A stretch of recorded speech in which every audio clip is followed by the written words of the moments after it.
Hello, ladies and gentlemen. Welcome to the Moscow European Champs. My name is Matt Groom. I've been with you all day, and I will continue to be with you all night as we get to the finals of this lead competition here in Moscow.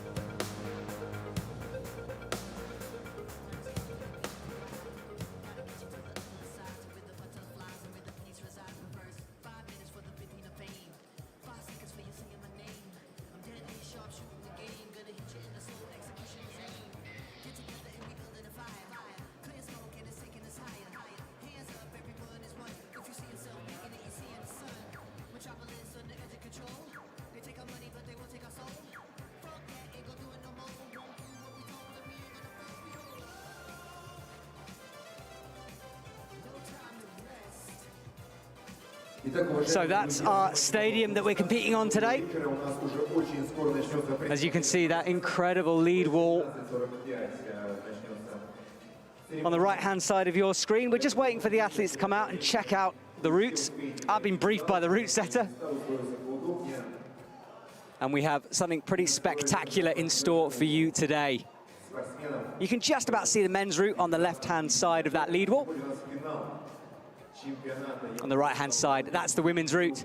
And I appreciate that pretty colours don't make for a good lead route, but can we just respect the route setters here for making something truly beautiful? The men's route winding its way up the wall, starting in the middle, creeping left, creeping back right, creeping left again, a little down climb, a little up climb, and then topping out where you can see the circle on the top of the wall. The women's route, again, that sort of S-curve shape. Starting on some big red holds. Kind of almost split into sections, both routes, as we watch some replays from earlier today.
That was all the actions from this afternoon's semi-final, and that's our finalists. 8 of some truly strong and endurance-y athletes. And joining me in the commentary box is Alex Kazanov. Alex, first of all, mate, unlucky on not making this final. 2 holds off. Yeah, it's true. But it's okay. I'm happy to be here. I'm happy to rest a bit, you know, before the combined semifinals. Happy to make that. And yeah, psyched to see my teammate climbs first in this final. Yeah, it's going to be a heck of a final as we wait for the athletes to come out. We've been whittling down from qualifying to semi-final, and now it's final time. And hello, everyone listening at home. If you're on YouTube, we've got the YouTube chat in front of us. So remember, you can drop us a message at any moment. That's the men. Again, 8 athletes qualifying for this final. Dmitry Fakiryanov, he came out on top with 36 plus. The field was tagged in the semifinals. Everyone fell almost in the same hold. Yeah, all the way up until the very end, it was so close. Yeah. That final section, that crimpy section of that semi-final route, really separating the athletes. Tell us a bit. What we have here from you is this wonderful athlete's perspective of what's going on here in the arena. What's the atmosphere like for you and for the athletes? You know, it's quite amazing, and the wall is insane. It looks so beautiful, and the routes are quite nice, and the holds are good, and it's nice to feel the atmosphere come, you know, after so long, and especially in this big. Some World Cups, you know, they don't feel like the same because maybe they're outside in the middle of the day, but here you climb in a stadium full of people with spotlight on you on a nice route, and it's incredible. It's a feeling that you cannot explain. You have to feel it, and I missed it, man, so much. I was about to say, it sounds like you've missed comp yeah, climbing. Yeah, definitely. I miss climbing, you know. In Israel, you don't have that much outdoor bouldering, so we mostly have we have nice sport climbing though. But I miss climbing, not in my gym, not in my holds. It's nice to be here, nice to meet all the teammates from other countries, and yeah, experience this amazing thing. Yeah, it is. Briançon was the last IFSC competition. Yeah, and we had quite strict restrictions back then, so we could not travel to Briançon. So this is the first for us. For me, it's last comp I competed in was in February, in the 1st of February in Milan. And since then, I did not compete in the international stage.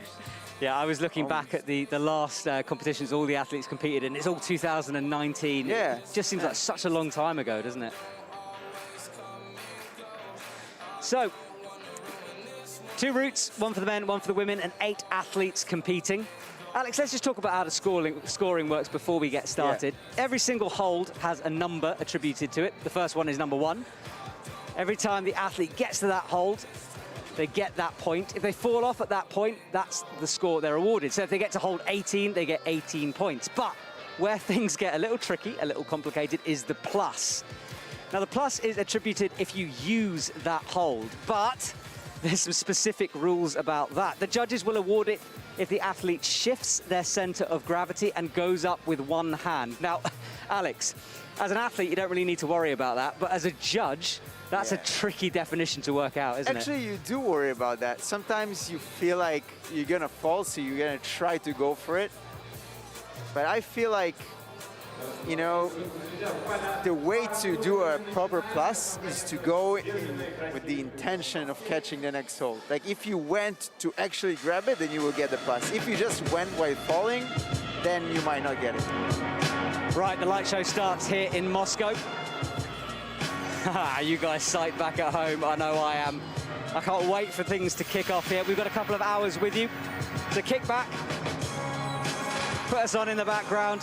In fact, put us as your full attention because this is going to be a special evening of climbing. Wow. Fancy lights, eh? So beautiful, man. Wow, makes me want to be up there. Damn. Alex Kazanov, of course, competing all this week.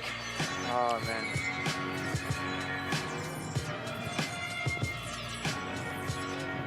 And then hopefully it will be like this for the combined semifinals as well. Or the finals, I don't know. Such a nice atmosphere.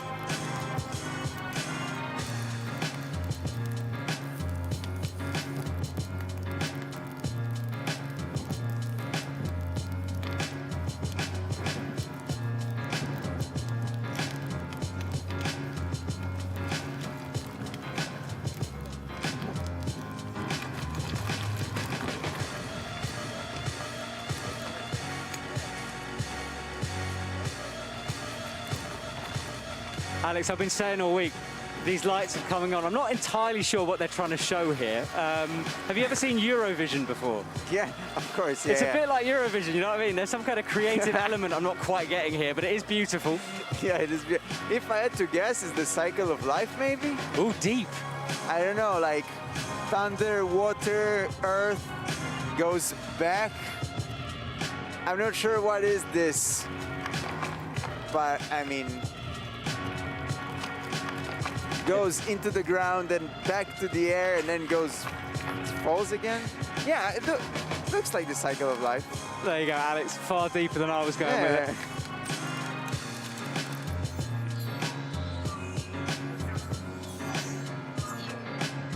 And this is just Doctor Strange stuff. But here we go, the IFSC European Championship 2020. IFSC climbing is back. We're back, and it's lead climbing time. 3 main single events throughout this competition. We've had speed climbing, we've had the bouldering final, and this is the lead final. Over 40 athletes for the men and women have been whittled down to 8. The athletes have been performing all week, but don't worry, they're always going to put on a show for us. How are you guys at home? Where are you watching from? Shout me out a message on YouTube. Where in the world are you coming from? We've had all types of countries come up. Singapore, Canada, and here come the athletes. All right, here we go. Hannah Moyle from Germany.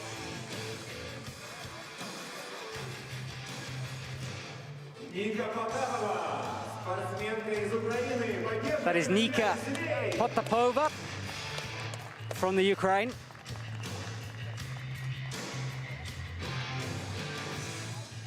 Next up, Marketa Yanosova.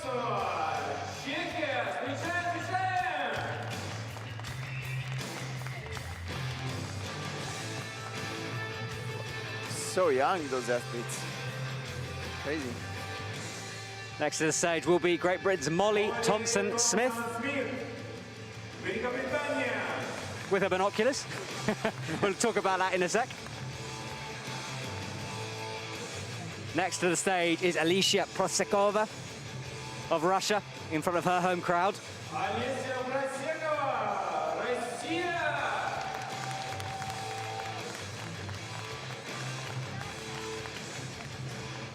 Followed by her teammate, Daria Mizetseva. She'll be next out. Daria Mizetseva, Russia.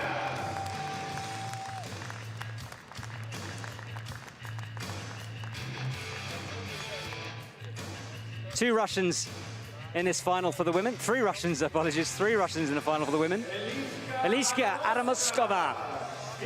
Here she comes from the Czech Republic, running out. I would say the Russians are the second best team in this comp. And who would you say is the first best team? I'm not gonna say.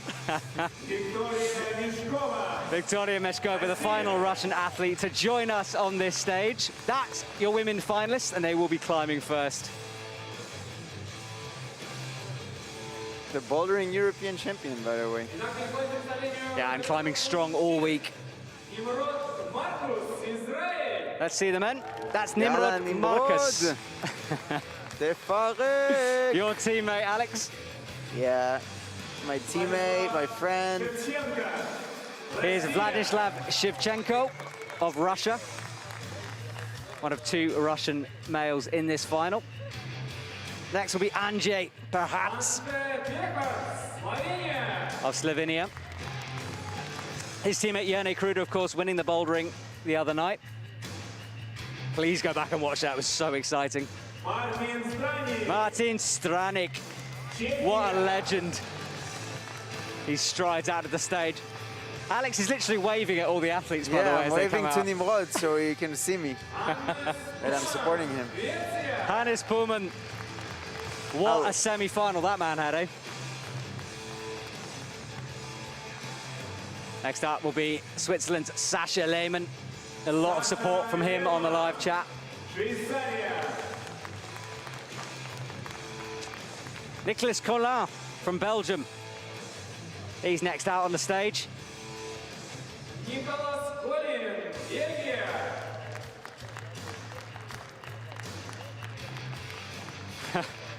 The Beast, the Hulk, as I called him early on.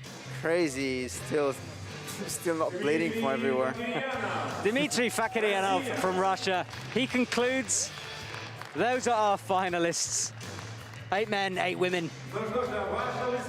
Ready to put on a show for us tonight. Right, Alex, we're about to move on. I'll let the Russian commentator stop so you guys can hear my voice. Right, Alex, this stage, let's explain it for people watching at home. Yeah. What are the athletes up to right now? So we have 8 minutes to observe the route and kind of memorize it in our brain so we know what we're going to do while we climb. And it's really crucial because when you're climbing and when you're pumped and when you're tired, you don't have that much time to actually think of what you're going to do. You have to know what you're going to do, and it's really helped to visualize the route before. So now is the time where all the athletes are talking together, working together towards building this map in our heads to remember the route, and then when they go backstage, and we are going backstage, the athletes can go over the route and kind of understand what they're going to do while they're climbing. Yeah, because in the qualifying round, that isn't on-site. On-site climbing is when you turn up and try to climb the route without really knowing how to do it. Whereas in the qualifiers, they get a video, they get to watch other athletes. Semi-final is the same kind of format. They get to see it briefly, and then they try to climb it. So you can see the athletes just planning it out. That's why a few of them carry the binoculars, because 15 meters high that lead wall is. I'm certainly getting old. I can barely see to the top of it. You're younger than me. I'm sure you're fine. Yeah. But the athletes with binoculars, and I can see Molly Thompson-Smith. She looks down. The wall is overhanging, you know, it's quite a lot of climbing. The walls tend to change between a comp and a comp. Sometimes we have short walls. In Archaeology World Championship, the wall was extremely short. And this is actually quite tall. I mean, the route is 43 moves total, which is, yeah. Yeah, 43 moves for the men. Quite a I think lot. it's 37 for the women on the right-hand Wow, side. 37. Okay, I thought it's 47 for a second. That's a lot, 47. Yeah, so the men's route is on the left as you look at it, and it's split into some quite distinctive sections, which we'll go into more detail as the athletes get on it. But the men's is all about physicality, really. It's a very physical route, and the crux of the whole section is going to be when it flicks back on. But check out the purple holds. Very bad feet, bad crimps. And the women's as well, certainly an endurance route. There's the athletes, just checking it out. What's your personal preference, Alex? Do you tend to talk to your fellow athletes and get beat, or do you like to stay in your own head? Yeah, definitely. In the semi-final, we were 3 Israelis, so Nimrod, Yuval, and myself. And we, first 2 minutes, we all looked at the route individually and tried to think about our way. And then we started working it from the start to the top together, and each one of us sharing his own idea on the more complex sections. And yeah, you can see that in climbing. Sometimes climbers from the same nation tend to choose the same ways, same beatas. In the semi-final, Nimrod and me used almost the identical way of doing the route. Well, we can see an example of that as Nicolas Collin talks with Sascha, whereas Molly Thompson-Smith, Yeah. she's having a look with Hannah Moyle. And you can see simultaneously air climbing there. That's so synchronized, isn't it? Yeah, it's crazy, right? And then you see them climb, and But I think it's the nicest thing about our sport is the friendship and the way that people want to help each other. You want to win by being the best and not by other people being worse than you. The best feeling is to winning a hard comp when you had a fight and where you were the best and not where like everyone screwed up or something. If you're new to us, I know there's been quite a lot of people who are watching climbing for the first time, so do feel free to ask us questions. You can drop us a comment down below and we'll try to answer them. Climbing is one of those complex sports, and I, for one, I've had to really read up on the rules for my commenting position here, and it is complex. There's lots to it. But in reality, all these athletes are trying to do is get to the top of that wall without falling off. That's fundamentally what they're trying to do. Yeah, you never think about the rules. You never think about like, oh, where I'm allowed to clip. Like, you just clip your quick draws where you go up, you climb. It's quite simple, really. Just start here, finish there. And yeah, simple basis, but some complexities which we'll try to explain to you. One of them being those quick draws in the wall. You can see them. The rope is currently moving through them. That rope is going to be pulled down, attached to the athlete, and the athlete has to climb from the top to the bottom. And every time they get to one of those quick draws, they have to clip it in. And they have to clip every single quick draw. It's no good dodging them, trying to save energy and soloing up that wall. You have to clip them. And to top out the route, you have to clip that final quick draw. You'll be able to see it because it's underneath the sign that says top and it's bright orange. Keep an eye out for that as the athletes, a couple of minutes left now as they check out this route. Alex, they're allowed to touch the first hold, and on our screen we can see Sasha doing that now. You are allowed to touch the first hole as long as one of your feet is touching the ground. This is the rule. Yeah, you're not allowed to go and do pull-ups on the first hole. Not that you can on the men's route. On the women's you can definitely because it's a big hold. But on the men, the start looks so insecure for the men. Wow. Yeah, it's like a bouldery sequence.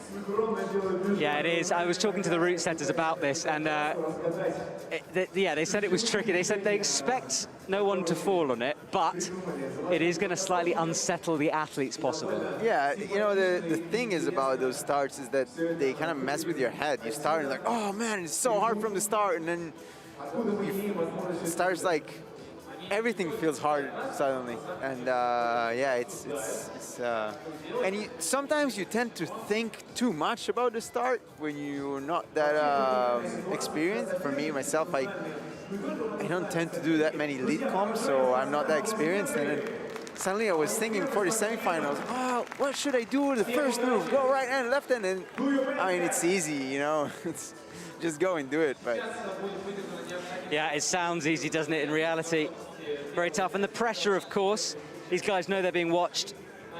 Yeah, the pressure means a lot. I mean, it's hard to imagine the pressure that those athletes are under, but imagine you stand in a circle, and the circle is about, I don't know, 30 centimeters wide.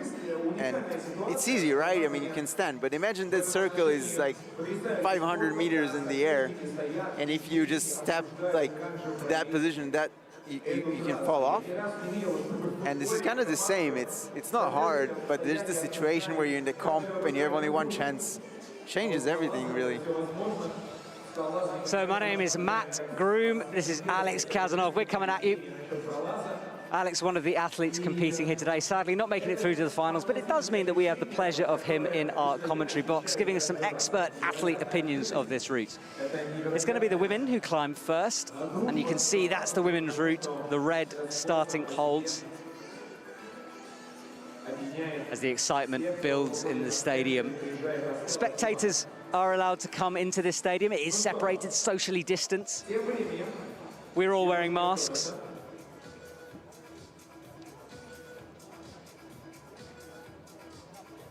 And it's interesting, this stadium. We haven't got as many spectators as we normally have because of COVID, but because of that, we have this unique scenario where we can almost hear every sound of the athletes, every breath, every foot bang, every fall off the bouldering pad. We already even in our national team WhatsApp group, we have so many GIFs of us saying stuff. We're like, Ram Levin was in the finals in the bouldering, and you can hear everything.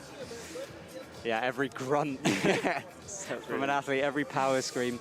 So we're seconds away here, guys. This is the lead final. We've been building up to it all week. And you know, we're not used to it. We don't know that, like, we're not used to like have cameras on us all the time. And for example, Nimrod, that he's now gonna climb first for the men, kissed the last hold.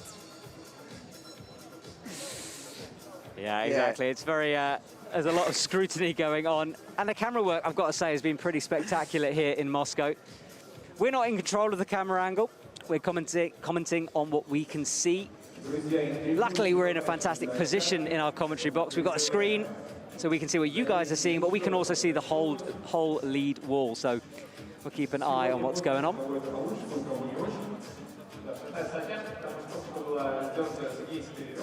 A lot of Israeli guys in the chat. Nice to see the support. People came to support Nimrod. Yeah, and I just want to say thank you to everyone if you are commenting on the live stream. It's been a really lovely live stream. The community of climbing is very strong, and it's great to see everyone chatting, answering each other's questions, not being particularly nasty, so let's continue that, because I, for one, love reading all of your comments. Women's final route as the camera pans in. I'll tell you what, Alex, I've got sweaty hands. I don't know about the athletes.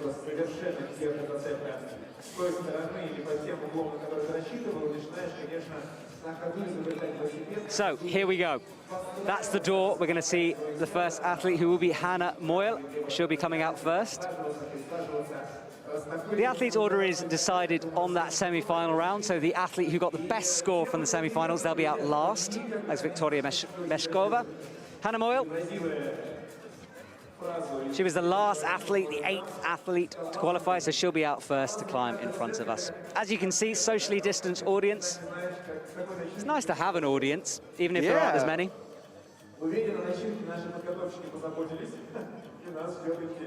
How are you guys doing at home? I know throughout this morning when we were chatting to you, there were lots of people having us on in the background working. Are you still working? Are you working from home? Are you locked down? Let me and Alex know what you're up to. You can see some of the athletes there supporting.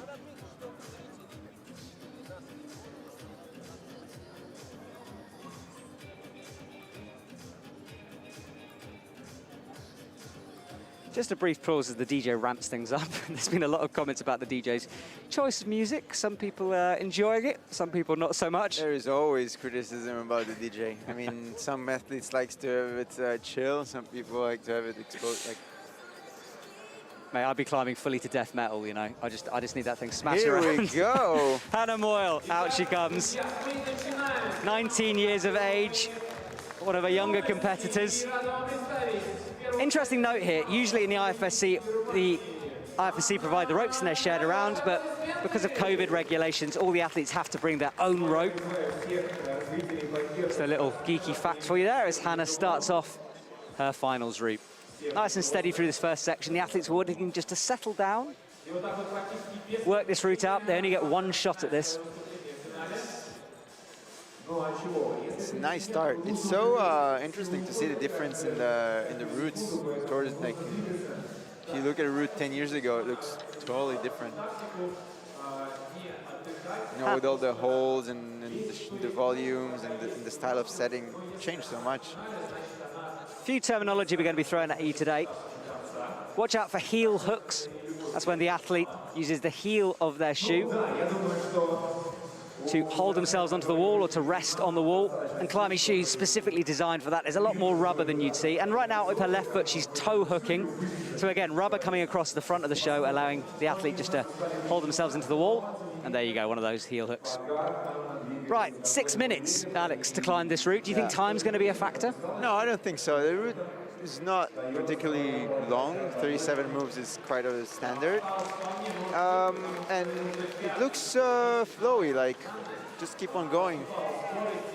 And I think, you know, it depends more on the style of the climber than the route itself. Some climbers tend to rest more and some tend to climb faster. We can see that Hannah's scored 19. She's on hold 19 at the moment. Now she's about to enter the section that the route setters think is the hardest part of the route, or what we call the crux. I love those pinches, really. So nice. Yeah, they have got a little edge on them, haven't they? Those little nubbins, that's what I've been calling them.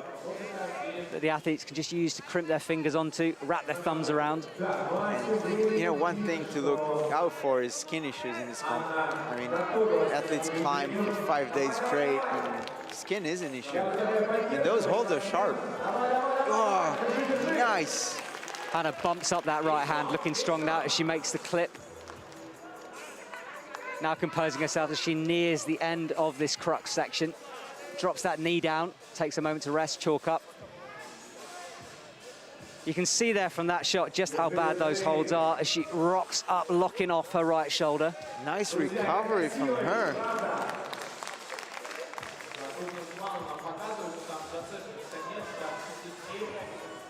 Up into the undercling with the left hand. Hannah Moyle climbing strong so far. Just desperate to find the purchase as she bumps that left hand up, trying to find the best part of the hold. Left foot onto the crimp. Wow, incredible fight. Come on. Hannah taking a big fall. She chooses not to crimp low, not to clip low down, going up to the crimp. 30 points to her. She will be top of the leaderboard because we haven't had any others yet. But it was an incredible fight. And she fought for like 6 moves or 7 moves. Amazing. Yeah, you can see that. That's Hannah's competition done, and that moment of relief for her when she comes down. She's done all she can do now. Yeah, and it's the moment of, oh, I have a rest day tomorrow. So nice. So do I. It's going to be fantastic. Yeah. Chess games all day. Exactly. Yeah, we are in Russia. A lot of us have been watching Netflix. Queen's Gambit has been in a lot of people's minds. Right, let's check out Hannah on the crux here. She bumps up with the right hand. Just having to readjust into that pinch. You can see her right thumb just closing around that little nubbin of a hold, steadying herself. And that bump with the right hand. Alex, you're right. She was fighting all the way from that moment, wasn't Yeah, she? crazy. Like here, look at her hand, just like so low, and she bumps and a bit more and a bit more and a bit more. Right. She looks happy. She does look happy. She's done well. Nika Potapova, she's out next from the Ukraine. A prodigy, really. Now, keep an eye on Nika, because the route setters were telling me that for that bottom section of the route where it goes from left to right, it is more difficult if you're a slightly shorter climber. Nika, not the tallest in the world. Let's see how she manages with that tricky section.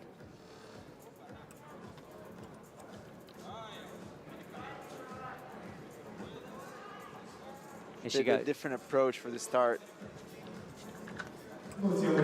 Yeah, we discussed earlier that start is important just to settle the athletes down, isn't it? Yeah. It's like the first boulder in a bouldering round. Like it sets your pace for the rest of the round. Here she is now, climbing nice and slow and in control. Don't think time's going to be an issue on this route, as we've discussed, but if the athletes don't compete it within that 6 minutes, they will have to come down. So it's a balance between climbing it quickly enough to make sure that you finish it, or you get as far as you can, but not burning out. You don't want to be climbing so quick you don't rest enough. It's tricky, it does take experience. Yeah, it's crazy to see the difference between climbers. Like, for example, Jan Hoyer, you know, I remember one time in Chamonix, I think it was, he climbed without a chalk bag. He just chalked to the ground and said, I don't need to chalk up, I'm just gonna climb as fast as I can till I fall. Was that in Jan Hoyer's bouldering days when he was all power, no endurance? Yeah, yeah. And then you see someone else, like slower, I don't know, maybe Gomez, Kofit, you know, resting, heel hooking. It's just totally different styles, but both works. I mean, it just depends on the climber. Check out that left hold that she's holding. That is a dual textured hold. So the left-hand side of it has got friction on it, whereas the right, where she might be able to put her left foot, yep, that part, that has got hardly any friction, very, very slippery. And the athlete's just having to watch that. You can see she's resting on it, but if she was trying to stand up on that, she might just pop off quickly, and it's something else they have to think about. Yeah, and she climbs with a bit slower pace. Not that it means anything in terms of her, you know, climbing, but it's just her style, I guess. Yeah, taking her time. 3 minutes 50 to go. The whole point of this section she's about to enter here is just to maintain a bit of strength. It's designed to exhaust the athletes, and she takes a fall early on there. perhaps fatigue coming in there, Alex. It's been a couple of days of competition.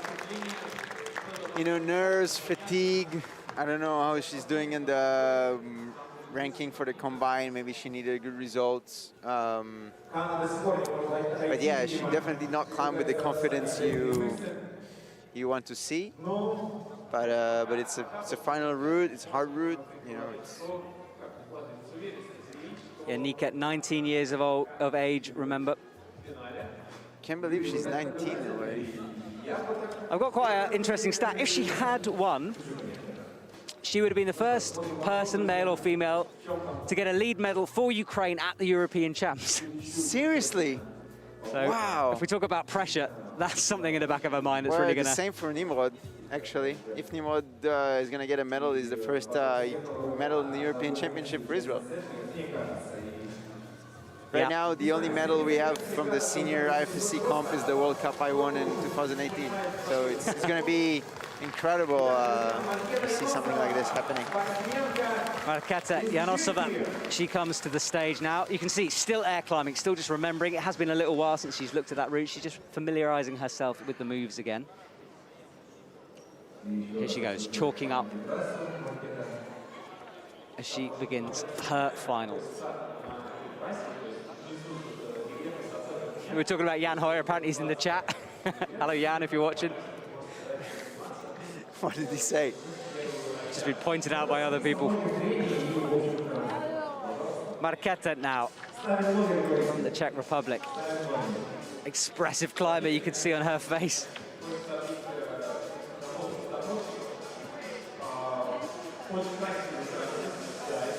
Using an open grip on these holds. She enters the first green volume of the route. Tiny little crimp there to get established, and then she's looking to bump that right hand out right. It's a tricky start for the women, this. Not easy. Designed to sap the energy. She makes a big bump out right. Yeah, it didn't look easy for her. She's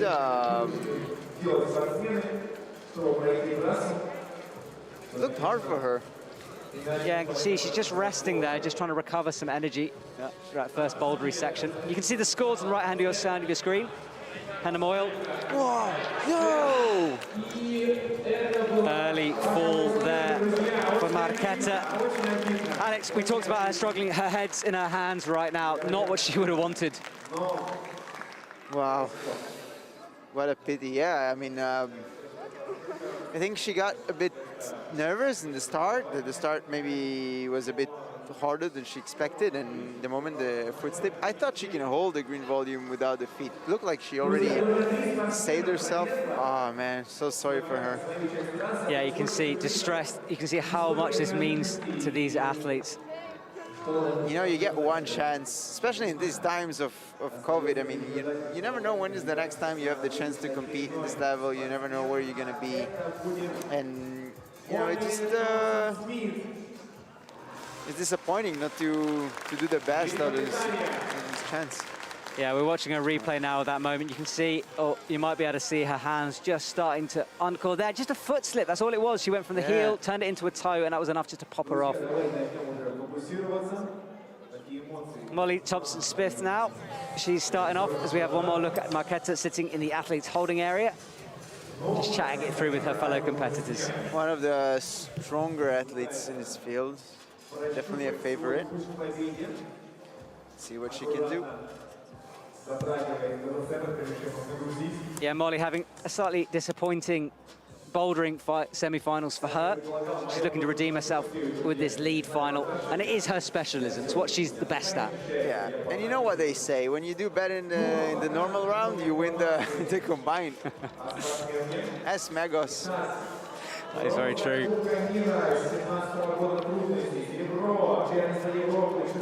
This is the section that caught out Marketa as Molly makes her clip, takes a moment to chalk up.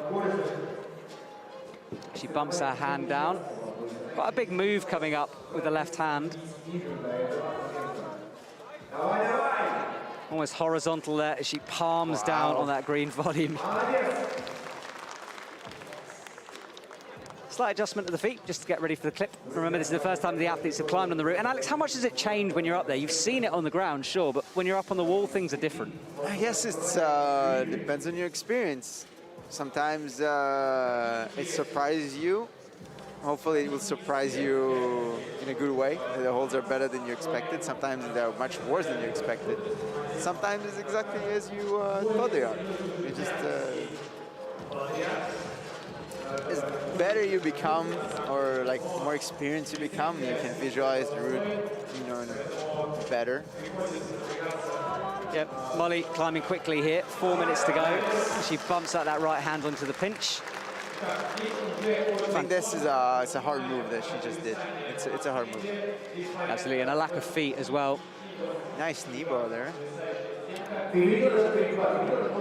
Yeah, that knee bar can just be used to take the weight off the hands. She makes a big move up left, sticks it.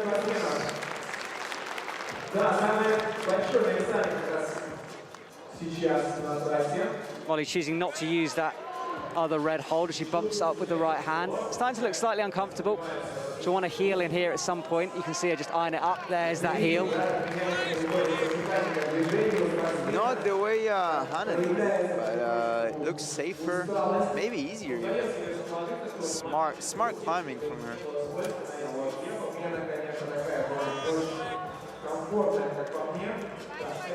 Molly choosing to clip. That's the last clip before the head wall. And when I say head wall, I mean the top vertical section of this climbing wall. It is very overhanging, and she's almost through that section now. And it's always fun to climb on a head wall. In a comp, it's amazing. Here comes Molly. She's aiming for Hannah Moyle's score of 30 plus. She doesn't know that's where Hannah got to.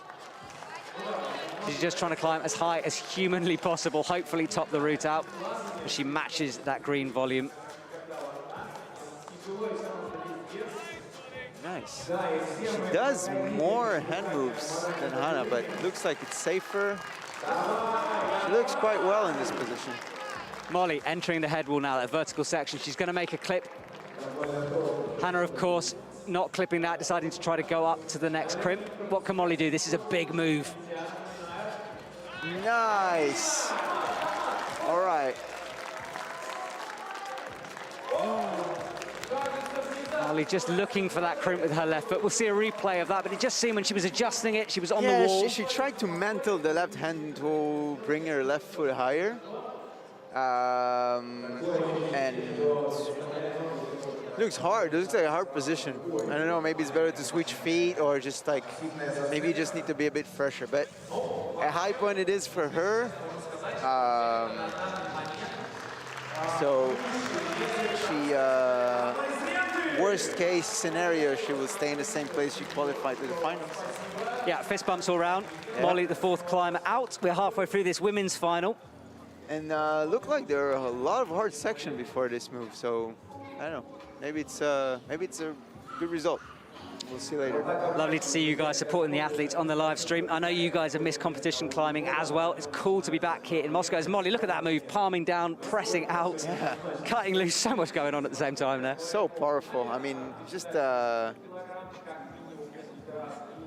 powerful style. Snowman's Apartment on YouTube saying super intelligent climbing from Molly, and I would agree with that comment. Yeah, and especially in this section.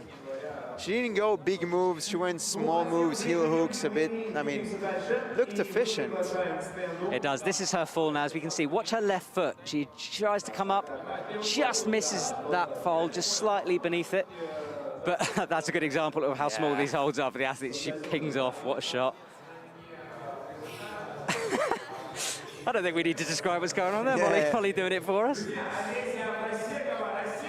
Right, next athlete out. Alicia Prosekova of Russia. Such a brutal brute for his skin. Like you can see on the screen, the screw-on that you need to go quite dynamically to.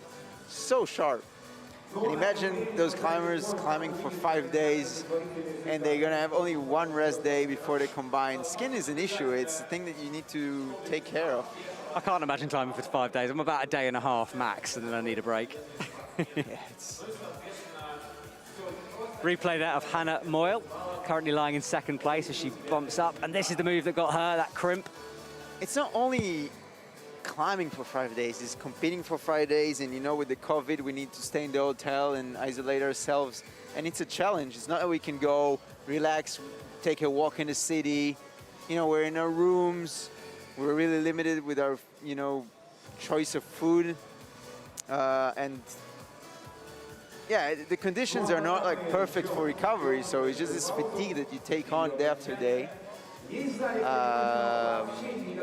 I'm happy to be here with a big team that support each other. And I feel like without a team, I would recover much worse. And I think it's important, you know, it's being here on your own would be much worse. Yeah, exactly. Support is key. That's our lead wall. Men's on the left. We'll talk about that when the men come out, but that's a complex-looking beast. And on the right, the women's route, beautifully laid out in red and green. As Alicia Prosakova from Russia, she comes out, climbing in her flares that she's been all week. I'm a big fan of those climbing trousers. Yeah. People are asking who's commentating with me. This is Alex Kazanov from Israel. Hello. Right, 6 minutes on the clock. Let's see what Alicia can do here. Heel hook to start. A little mantle up. Makes a clip.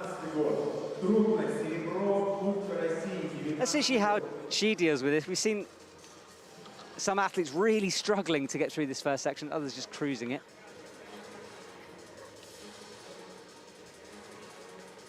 The Olympic tickets that are available from this week's of climbing comes at the end of the week for the combined final. No Olympic place awarded for this, just glory, a gold medal. It's always, I mean, the European champion title is it's a big title. Even if the comp is smaller than it used to be, than it should be, it's still a title, it's still a European championship medal. Absolutely, you can't take that away. Some nations missing, choosing not to send athletes because of COVID reasons or because they've already qualified for the Olympics, a variety of reasons. But the joy, or one of them, not the joy, perhaps the advantage of missing some of those big names is we do get to see newer athletes out on the stage, some fresh faces. You guys enjoying this back at home? What do you think of the women's route so far? Let us know in the comments below. Smash that like button if you're watching on YouTube. As Alicia gets in a heel hook, there's more of a sort of a leg hook, really. Yeah. It's a powerful move, right? It's, look at how she's grabbing smart. Yeah, trying to get a knee bar in there, you could see, but perhaps not quite tall enough for a rest there. Do you think Adam Ondra would release his hands on this knee bar? Of course he would. It's Adam Probably, Ondra. yeah. Adam Ondra, arguably one of the world's greatest climbers currently. Not in this comp, he's in Spain. As Alicia, she goes up onto that dual textured hold that moves quickly off it that time, not really hanging around on that. Crimping her fingers onto that hold.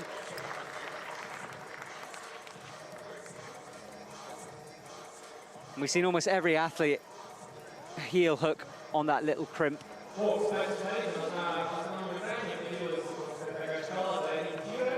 Now it's the first hard bump. Ah, she chooses a different way.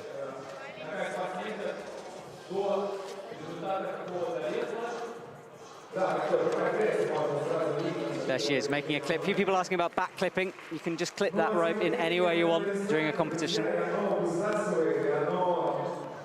Now, one of her characteristics of climbing is her insane flexibility. You can see it with this splits move. Look at that. Wow. Her left foot heel hooking, jamming in, the right outright. Incredible. If I was in that position, I'd be crying, but she looks comfortable. And look at this jam. Left heel hook, it's stuck in the...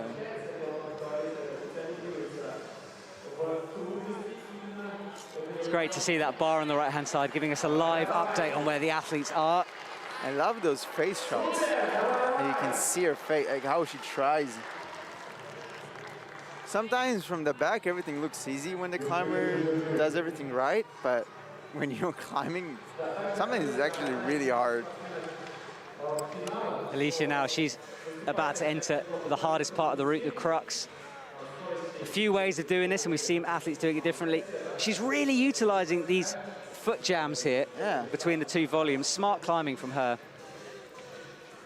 Looks like she's recovering on this. Do keep an eye on the time, though. 2 minutes to go. All those rests do take time, and she can see there just starting to motor a little bit as she gets into this hard section. Yeah, she's only like a bit more than halfway up, and she already used 4 minutes of her time. Yeah, we didn't think time would be an issue, but she has rested her way up, which might prove to be very smart yet. We'll see. 1 minute 50 on the clock.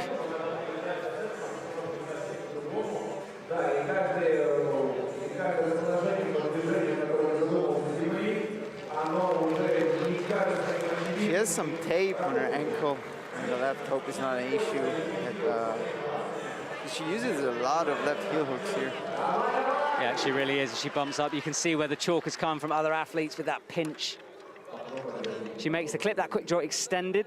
The route setter's thinking as much about clipping as anything else. As that heel starts to rotate off. Had a bit of a fiddle with that clip there, and you could see that heel just starting to come off the hold. You know, when you see her looking down, sometimes she looks at the clock. You know, climbers have a big clock down, and they can see how much time they have left. And it was not always like this. Sometimes you just guess. And it's, I think it's a nice thing that you have a clock. She might be able to see the clock, but she does need to move here as it's ticking down rapidly. 46 seconds to go. She bumps that left hand out. Wow. Again, splits move she does. 35 seconds. Yeah, wow, it's gonna be close. Yeah, it really is. She comes in, you can see, I think, we were talking about time, I think she was resting so much just because of the amount of pump that she was going on. She was desperately trying to get something back there. And I think she just rushed a bit. She looked quite in control. I think she could do this move and maybe the next move. But she was rushing. She saw the clock. She saw 30 seconds left. She wanted to top. You see how disappointed she is. She probably knew that, you know, she can do it. Oh, man. Yeah, a little foot stamp there from her. You can always read what she's thinking, and I think it's disappointment as she undoes that knot. Athlete's using the figure of 8 knot in this competition. Oh, man. Sorry for her. Molly Thompson-Smith currently leading the way, followed by Hannah Moyle in second place as we watch a replay of her early on in the route.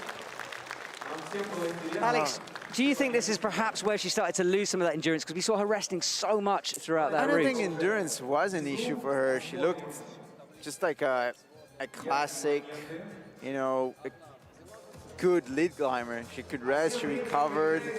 You know, she used her legs really well, you know, with the splits and, you know, the jams. It was nice show of technique. But I think it was all about, you know, rushing. She was going too fast. She didn't really, you know, take care of her right hand. Yeah, you can see all her attention was on that left bump. She bumped it like 3 times and then suddenly lost that right hand. Yeah. Right, on the wall now is Daria. 16 years of age, right? That's a good question. I think so. I think she might be, yeah. Yeah. Certainly one of our younger athletes. It's nice to see Russian young athletes. Yeah, a lot of people talking about the resurgence of Russian climbing recently. Becoming more and more popular here in Moscow, and it's great to see an event of this size, this stature.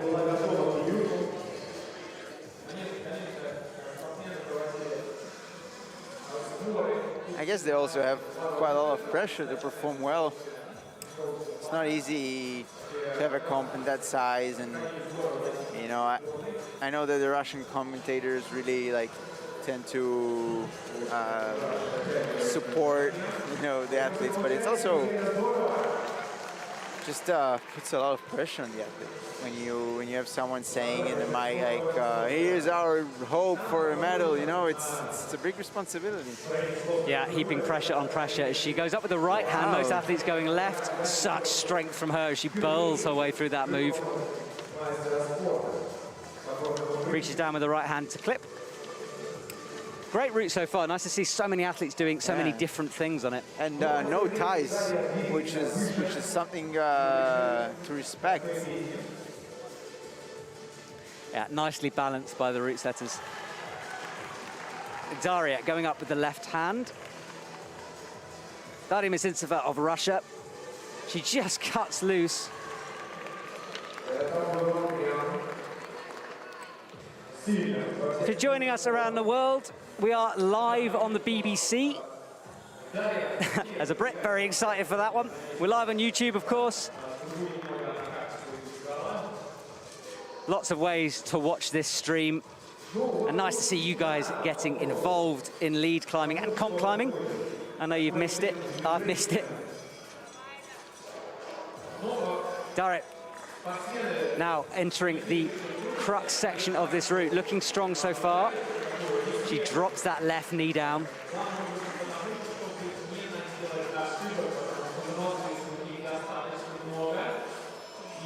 Looking at her climbing, all the Russian climbers in this final, looking at them in the semi-final, look like they have endless amount of endurance, really. Also, both men and women, it's insane. They look pumped for 1 second, then they rest, and they're like new climbers in the wall. Yeah, absolutely. As she comes into this hardest section, she's going to look for a left heel hook now. There it is. She rocks up on it. Really twisting that leg almost 90 degrees. Finger pinch.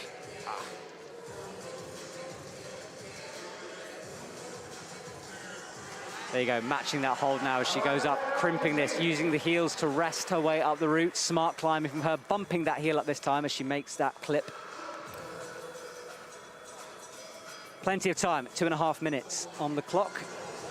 Molly Thompson-Smith currently out in the lead. You can see on the right-hand side as Daria's score creeps upwards. A lot of time on the clock. 2 minutes in this point of the route is more than enough to top it. Absolutely, not the time to rush. Look at how she shakes. She will be like a new climber from this position. Really Wow, powerful static. stretch. Wow.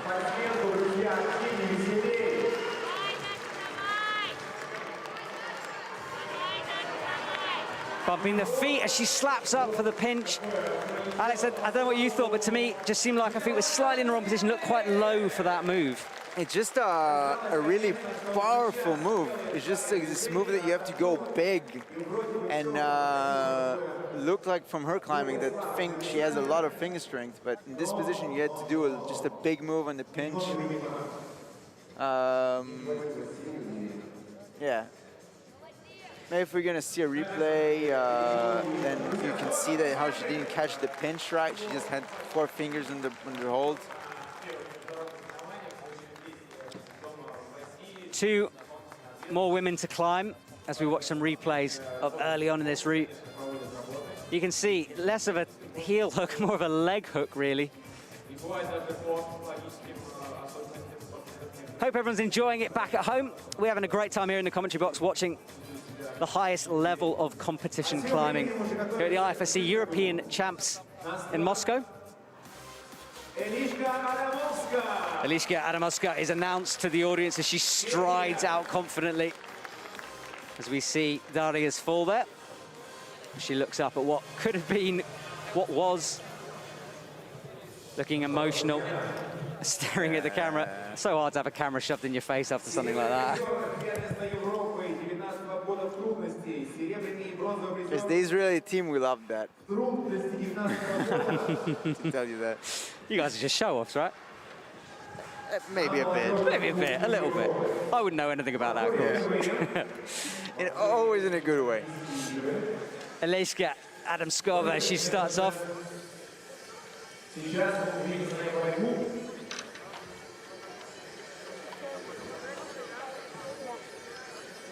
Heavily taped up on that left shoulder. Often more of a preventative measure, that tape, rather than necessarily an injury. Sometimes psychological, sometimes just to sort of protect a joint. Yeah, sometimes, you know, when you have a slight pain and something uncomfortable, you know, the tape does the work. Like you tape it, you feel more secure, and it just does the work. Choosing to go up with the left hand instead of the right, as we've previously seen. She gets the knee bar. Now, I can't remember who it was. I think it was Marqueta who tried that knee bar, couldn't get it. Just a difference in height there. Yeah. But it does allow her a very good opportunity to rest those knee bars, really take the pressure off the arms, allow the lactic acid to get out of the arms. We call it pump when an athlete is getting tired with that buildup of lactic acid, and it literally means that your fingers uncurl from the hold. It's like your body won't obey you. It's one of the most frustrating things, but it's part of sport climbing, something that every athlete has to battle with. She gets in that high left heel hook. The #1 cause of falling in his pump.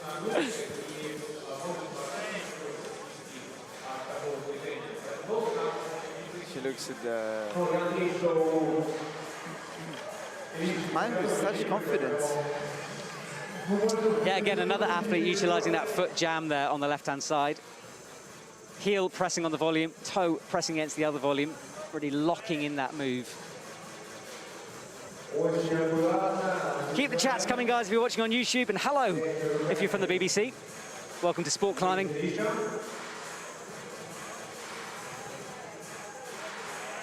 Chalk everywhere now as she moves up into the hard section of this route, bumping up with that left hand, a big move.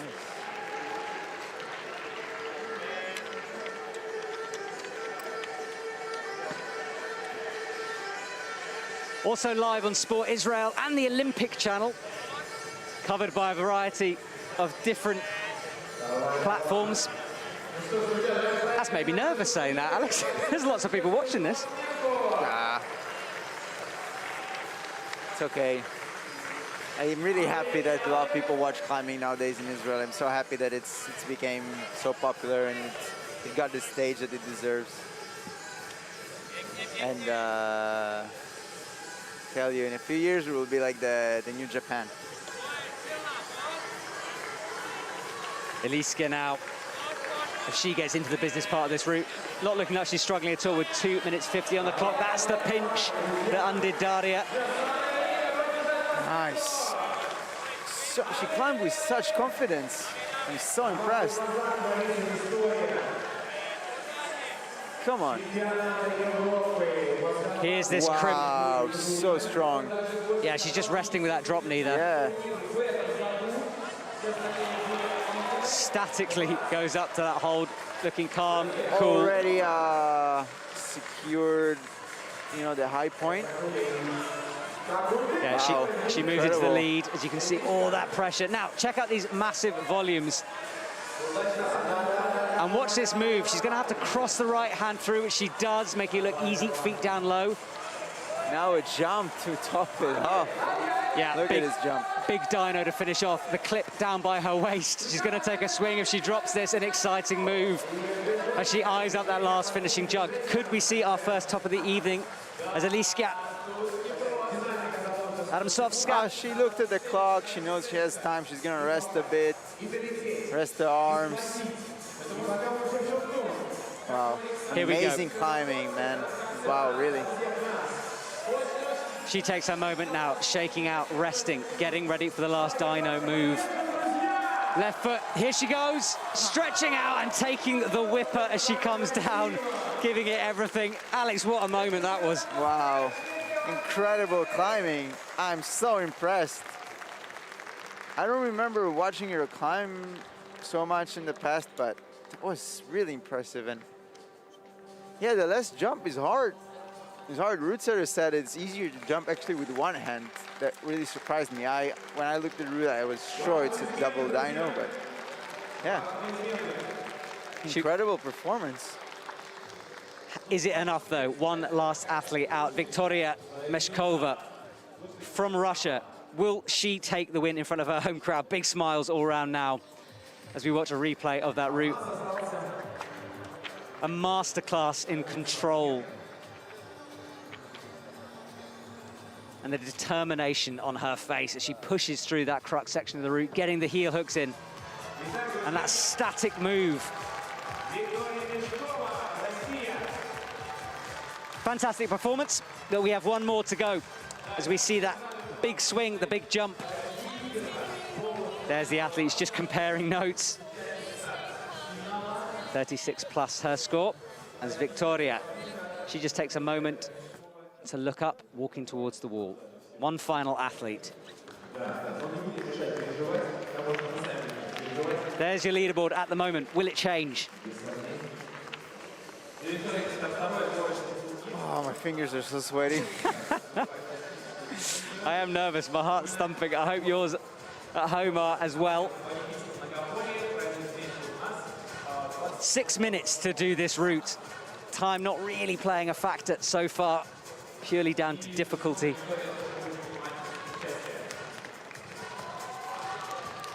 The music thumping away in the background. Final athlete out, she qualified first from the semi-finals, that's why she's out last. Makes a big clip out left, choosing to rest on that undercling pinch.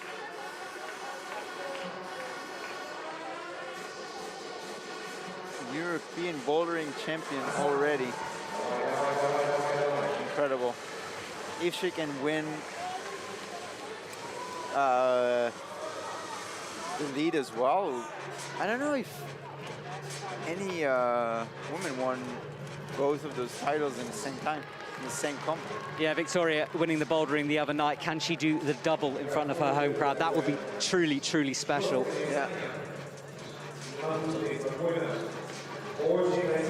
Doing the splits as she reaches up in the undercling. You can see how overhanging this route is. Sometimes hard to tell from straight on. Wow. I mean, that's gone so far past the drop knee, that move. My knee hurts. Yeah, mine too. I winced. Here she goes, big bump up with the right hand, wrapping that thumb around the nubbin of a hold. She sorts her feet out. Left heel hook, climbing in a similar style to we've seen.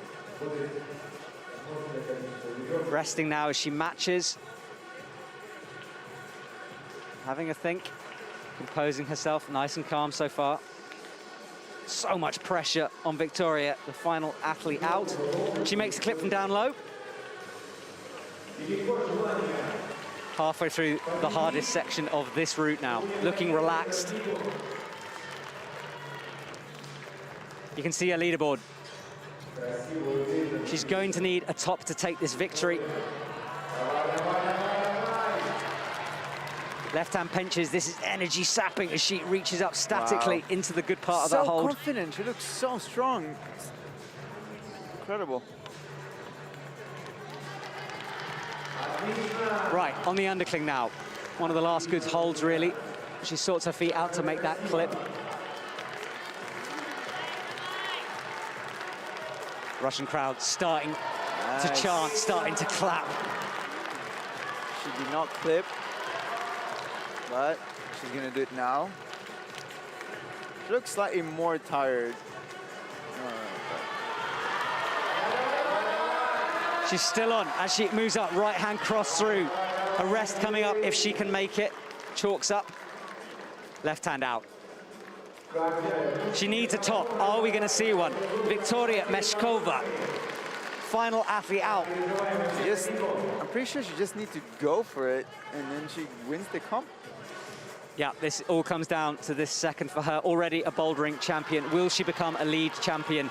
She eyes up the dyno. We know it's going to be a big swing. Will she have the energy to hold it? She takes a deep breath as she shakes out her arms, waiting for this moment. Here we go. Wow. Swing and a miss for her. She looked a bit frustrated, really. Wow, but she's the European champion. Oh, they are tied. We're waiting for a confirmation of the scores here. Okay, are they tied? Let's see. We're waiting for the leaderboard. What's going to be the result of this? The Russian coach cheering. High drama here in this stadium in Moscow.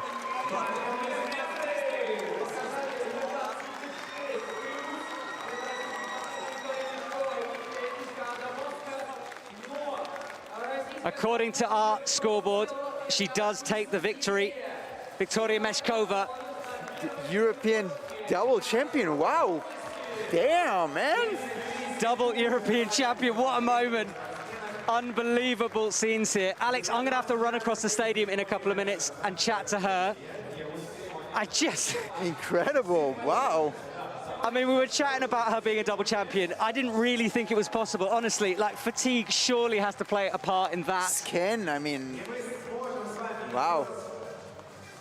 Wonderful scenes here as she whips down. That's the confirmation on the board. Victoria Meshkova in first place, Alicia Adamskova in second, Molly Thompson-Smith in third, taking the bronze medal. Wow. Ladies and gentlemen, I hope back at home you were as excited as me as Alex in the commentary box. I've got the sweatiest hands I ever have watching a competition. Comment below and let us know if you enjoyed that. I'm going to dash over and interview her. Alex, I'll leave you in charge of the live stream. Good luck. Oh, yeah. I'll see you guys in a second.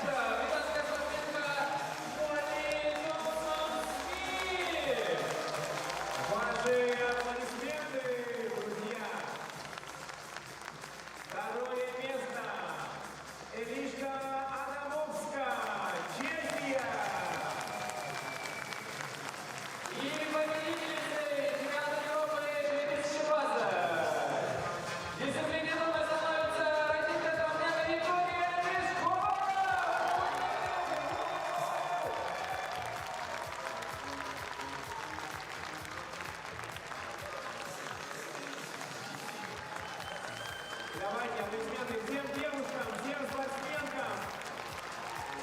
Спасибо вам!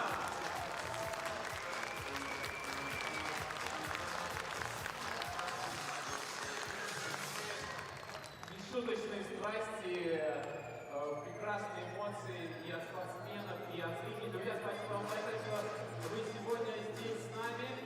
Но на этом наш финал не заканчивается, а только набирает обороты, потому что буквально через 15 минут мы начнем мужской финал чемпионата Европы в трудности.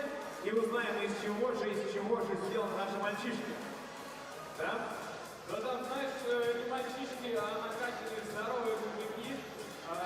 Ну, есть, конечно, молодые ребята, но они все уже очень-очень сильные спортсмены. Но и только в душе, в своем теле, именно поэтому они добрались до финала чемпионата Европы в дисциплине трудности. Друзья, есть буквально 10-15 минут, побудут носики, встать, размяться, чтобы вновь вернуться на свои места уже очень скоро и продолжить сопереживание всему тому, что происходит здесь, на этом стенде, в Москве. В 2020 году, несмотря на все перипетии, несмотря на все трудности, связанные с пандемией, мы все с вами здесь, и это не может не радовать.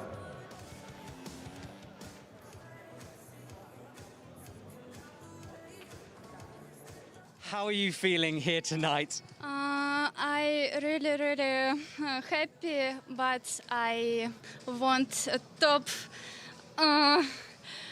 It's a really good road. It's hard. I like. Thank you. Congratulations, you're in front of your home crowd. It must feel incredible to win that victory. Congratulations. Thank you. I will work. Victoria, well done. I'll speak to you later. Thank you very much.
Right, I'm back. Such incredible moment from Victoria there. She's a double champion, Alex. We talked about it as she was going up. I didn't really believe it would happen. I thought, considering how much climbing she's done, considering the pressure on her, and yet looking so calm and confident. Oh, I have no idea how she did that, really. Well, I competed for these 4 days, and I wasn't in the bouldering final either. And all I want to do is sleep, you know? It just came out and won 2 comps. Incredible. English, obviously not our first language with that interview. I had to do it in English, but one thing she did say to me was that she was disappointed that she didn't top the route. That was one of her first reactions. It just shows the drive. Japanese, yeah. You know, in a way, like when you interview the Japanese, I mean, I think it's a thing that is common to great climbers, that they just want to top, you know, they want to do the best they can. The only way they will be satisfied is if they feel like they gave it all. Yeah, it's what separates us mere mortals from the athletes, is the fact that you can become a double champion and yet still be disappointed in your performance. But amazing scenes here from the women. How did you enjoy that back at home? If you're watching, leave us a comment if you're on YouTube. Hello if you're on other platforms. We've just had an amazing women's final. Oh, excited for the men now. And you know, my teammate and my training mate and my roommate, Nimrod, is gonna climb first. And I'm very excited for him. You know, he really wanted this final. We both were quite disappointed with our performances in bouldering. Both of us are specialists in bouldering, you know, and we both did better in lead than we did in bouldering. So I'm really happy for him that he made the finals, and I'm really excited to see him climbing this route. And in general, I think the route is it looks fantastic from the ground. It looks really aesthetic and hard and, you know, dynamic. And yeah. Yeah, it's going to be a challenging final for the men. They'll be out in a few minutes. 8 men will compete on this stage here in Moscow. And this route, as Alex said, is pretty special, pretty unique. It curves its way up the wall. You can just see it on your screen. The lead wall is the overhanging wall to the right-hand side. That will be lit up in a minute by spotlights as the athletes come to the stage. A lot to talk about on this men's route, a lot going on. Myself, Matt Groom, and Alex will be talking you through it. A couple of minutes now, just to calm your heartbeats down if you're back at home. Go make yourself a coffee, and yeah. You can't give that nice advice, show. Alex. It's going to be evening soon. I'll be awake all night. I mean, surely it's chamomile tea time and you know, just settling down. Yeah, this is the difference between Israel and Britain. You guys drink tea in the evening, we drink coffee. Black. Yeah, my body's my temple, mate. I'm all about the fruit tea. Yeah. Quite how we got talking about tea, I don't know, but here we are. Myself, Matt Groom, and Alex Kazanov, bringing you all the action from the Moscow European Championships. It's been a long time since we've seen comp climbing, but it is back, and we have seen high drama all week, and it's not over yet. We get a day off tomorrow, and then Friday sees the combined qualifier. And the guys at home might be disappointed that there's a day off, but man, we are so happy. One thing I miss is a couch and a tea. Alex is going to be lounging around on the bed in his pants playing chess. Yeah, definitely. I hope I can play chess because I think my mind is too tired to think. Yeah, it has been intense for everyone here, especially the athletes. After that combined qualifier on Friday, we see the combined finals, and the combined finals is where 2 Olympic tickets are up for grab. One for the men, one for the women. Awarded to the top athlete, the winner of that competition. Oh, man. I have goosebumps. You know, so much work into this for myself and for my teammates and for all the athletes here. Just 3 years came into this moment, and this past 8 months that were not easy for anyone, and incredible that it's gonna happen and someone will get this Olympic ticket. You can argue if it's right that they give ticket in the comp, like that not anyone can compete, but you know, you always look in the bright side, and it's exciting that it's gonna happen. It's exciting that it's happening, and I'm personally happy to be back on the stage, and I really hope that soon enough we can be back in our normal life and competing the normal circuit and having world championships next year, and everything will be back on track. Absolutely. Corona making everything more difficult. We've battled through, the IFSC and the organisers here in Moscow, trying to make everything as safe as possible for the athletes, the judges, the spectators. But we are here, we are competing, and it's almost time for the men's final. Alex, some big names competing in this final. Dmitry Fakryanov, he qualified in first position, he'll be out last. Nimrod Marcus, he is our first athlete from Israel, your teammate, the first man we'll see on stage. You know him well. Yeah. How will he be feeling in this moment? I think he will do great. He's so relieved, you know, that he's in the final. He just thinks about the climbing. And what's special about Nimrod, that he just really purely into climbing. He doesn't care now about, you know, what he's gonna say and what he's gonna post on Instagram and how he's gonna look. You know, he's just gonna go out there and give his best and try to enjoy the route. And I think this is what will give him the advantage, because he's not nervous. You know, he's already here. He's just here to have fun. And usually the guy who has the most fun is the guy who does the best. So saying that he's the clear favorite to win the comp, probably not, because you have Sasha Lehmann and you have Hannes, but he definitely can. So I'm excited, and I'm gonna cheer for him, and it'll be nice. Yeah, every athlete competing has a chance. As we saw, you need to get close to that top to have a chance of winning. The level of these athletes so high. Route setters pretty much nailing that one, I think, in terms of that route. We saw separation, we saw drama, we saw the athletes getting closer and closer to the top. Will the men's route do the same? Huge expectations here as we wait. The music building up. Yeah.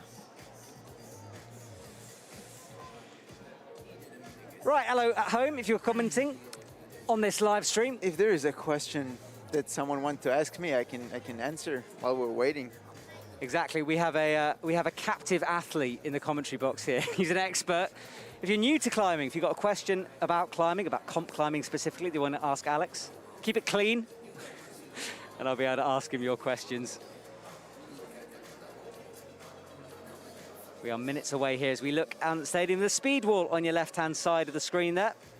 That final took place at the beginning of the week, which seems like a lifetime ago now. But we did see a world record broken on the right-hand side of that wall. Yulia Kaplina with a new speed climbing world record in a qualifying round. Caught me unawares, my first time commenting on a speed comp. I wasn't expecting a world record to go down.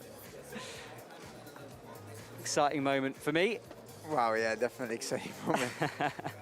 Even more so for her, of course. Yulia Kaplina getting that speed record. But today it's the turn of the lead climbing.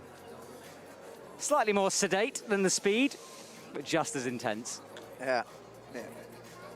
Something interesting about the preparation of Nimrod to this competition, that, you know, I don't know about how other people train for this comp, but I know about him, myself.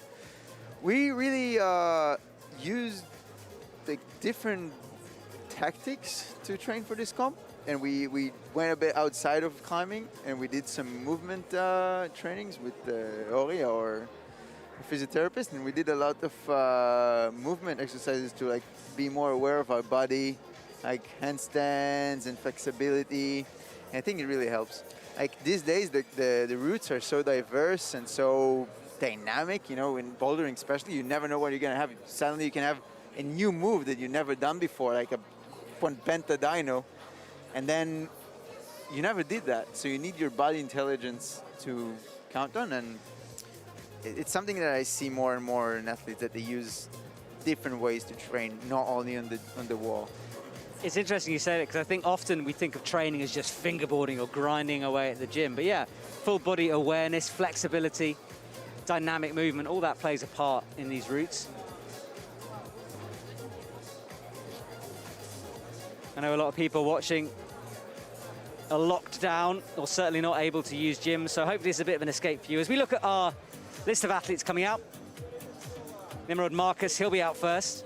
Vladislav Shevchenko. As we scan down that list of names, all the way down to the #1 qualifier, Dmitry Fakiryanov, he'll be last out. Alex, question from our YouTube collective. What's the warm-up process like for the athletes before they go out to the wall? This comp is unique because this time we had limited time on the wall, you know, to... The warm-up wall, that is. Yeah, the warm-up wall.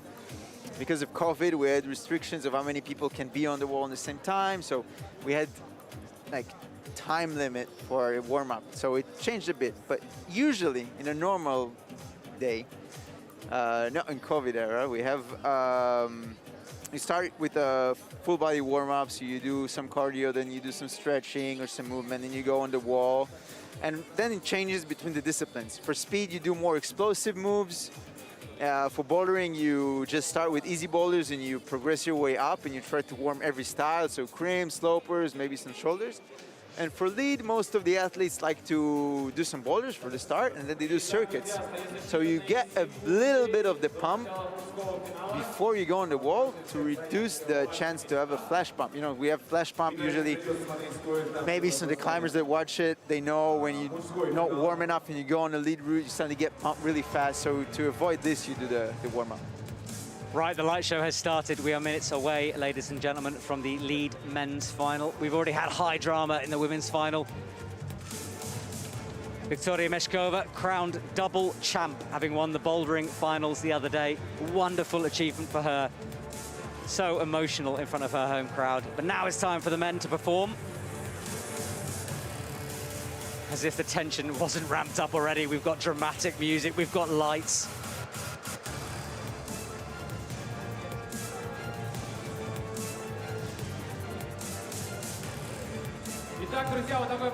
I'm pumped.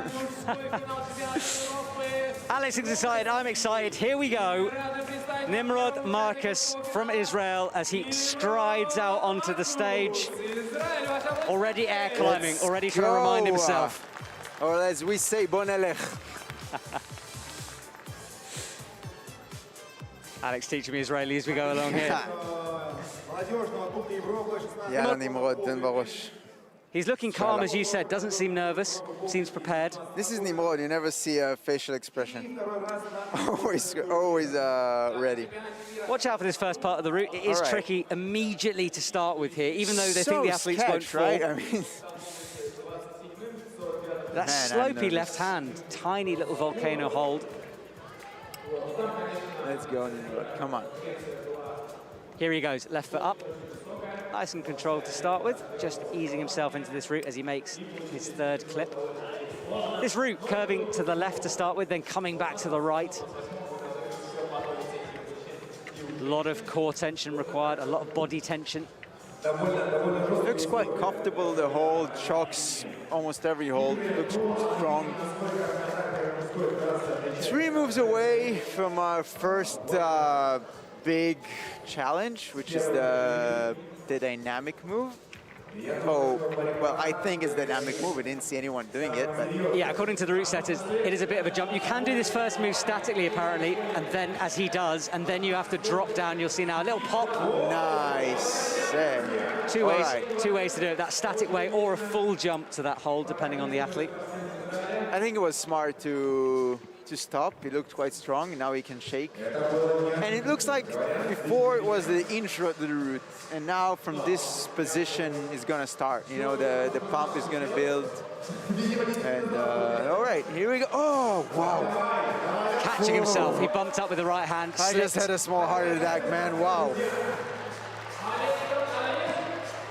Nails it the second time, drop down, nothing wrong with that as long as he didn't fall off. Up to these slopers, not a lot on these.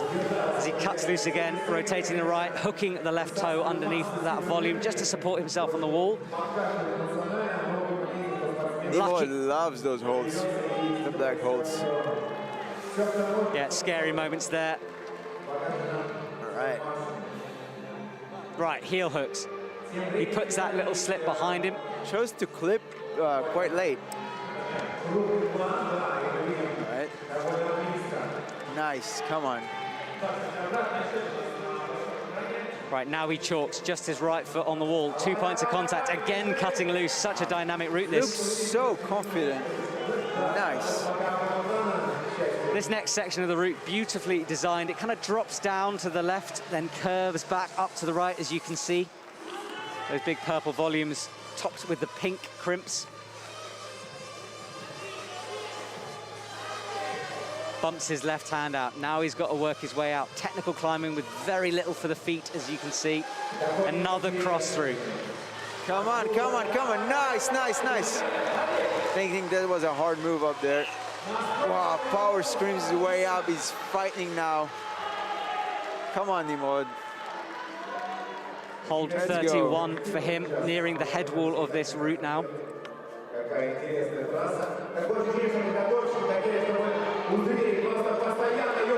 Wow. Giving it everything in his final part of the route as he enters the white section. Good fight. Wow. About 5 holds from the top. What his score was, 34 plus? I think so, yeah, 34 plus. I didn't quite catch it. We'll get confirmation of that score in a minute. He's happy. He's happy. He climbed well. He climbed with confidence. He did some hard moves. I mean, yeah, I think it would put him in a quite good position. The move, yeah, the moves on those pink screw-ons were so hard and so physical, and he looked quite fresh. Yeah, he really did. I was surprised how often he was cutting loose, how often he was just using his shoulders to catch himself mid-move. He even managed to flick a water bottle off.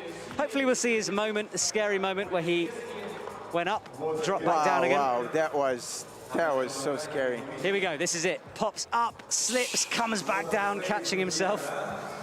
Wow. Alex, what does it take to recover from something like that? Because psychologically, it's got to be a setback, surely, at that moment. Yeah, for sure. I think it's more of your general... This was a hard move. I just want to... This was a hard move. You know, it's... I think Nimrod is just... Nimrod is really having fun climbing in this route, and I don't think it just rattled him too much. Yeah. Exactly. He has a really good mental game. He's happy.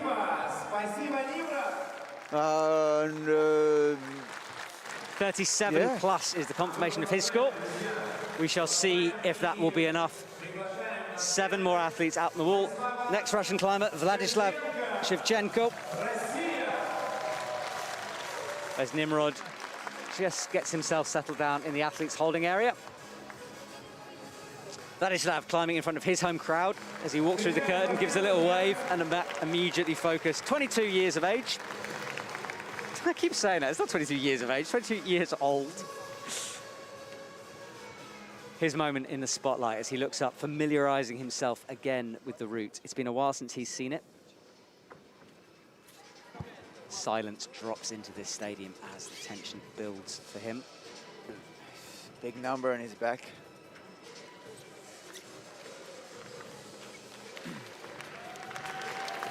Here he goes, popping up to start. Nice little running dynamic hop as he clips his first draw. Pressing with the shoulder. It's not a give me, this move. A gimme, I should say. But now he gets started with that slopey volcano with the cross through. Going for the double clip, you can see just stretching out. Have to clip all those quick draws, remember. No good just climbing a thing. All got to be clipped.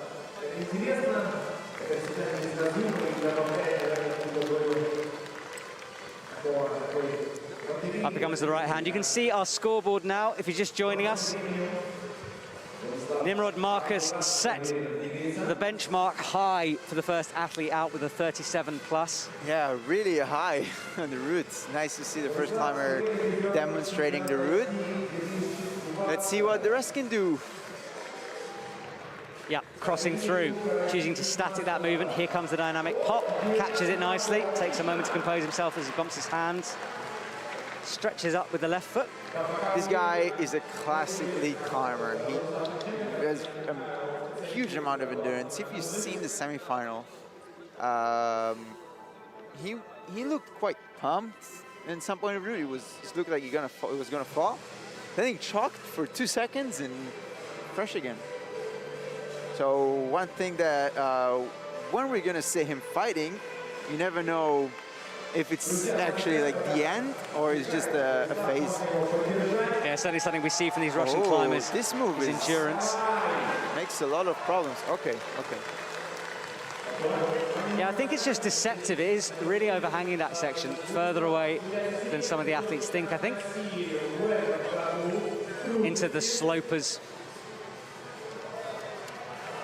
As he eyes up that next hold, trying to get as much skin as possible on that slopey surface.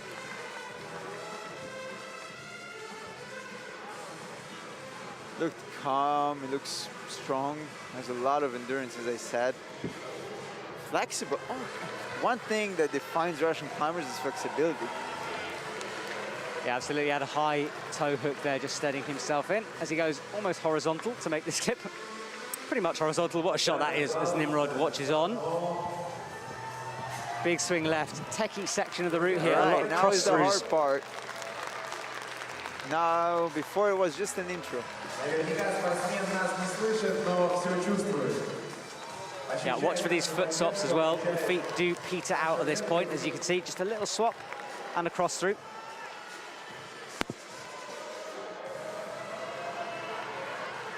Looking tired as he gets that right foot up. Yeah, he looks tired at this point.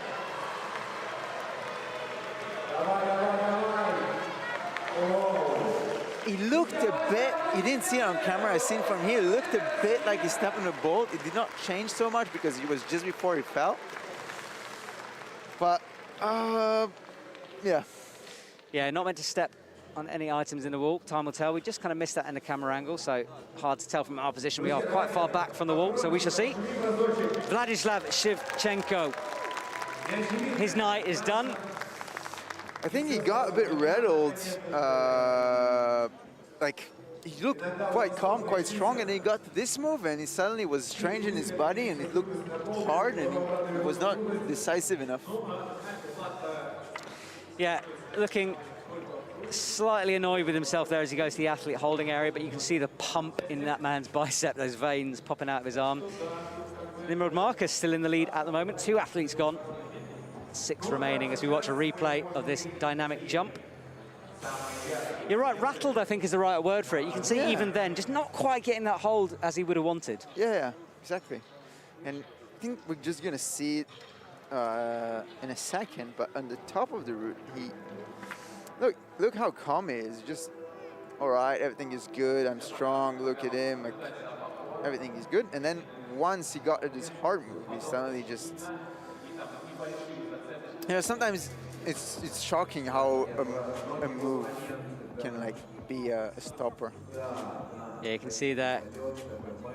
Just never quite look. Fist bumps all around as the athletes strap on their masks. And they're just chatting through their experiences now.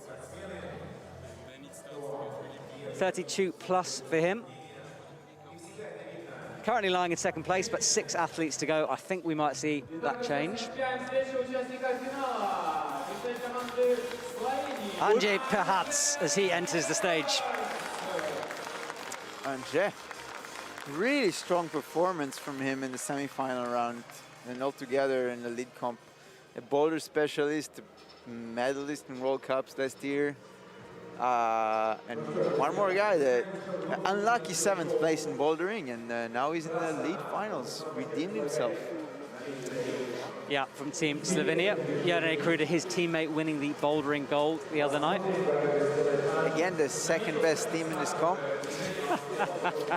I love a non-biased commentator. what can I do? I'm trying to be... You're being very professional, Alex, don't you worry. I'm trying. You're doing good, you're doing good. Right, Anže unleashes himself on this wall, making that bottom section, which is tricky, look very easy. Shakes out the hand, big right clip up.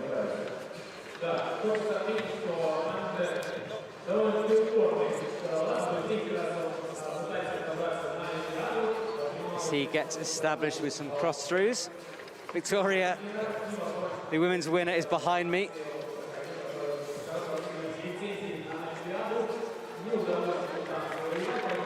Big swing from Anže there. Making it a lot easier than Vladislav made it look. Yeah, but you know, as I mentioned before, 7th place in the bouldering, but you know, boulder specialist, a boulder World Cup medalist, and yeah, I would not imagine anything else from him. The only thing I wonder is his endurance. Like, you know the moves are not hard for him, but then we'll see how the endurance thing takes. Yeah. All right. Endurance definitely playing a factor in these lead routes. They're long, they're winding, 15 meters high, that lead wall.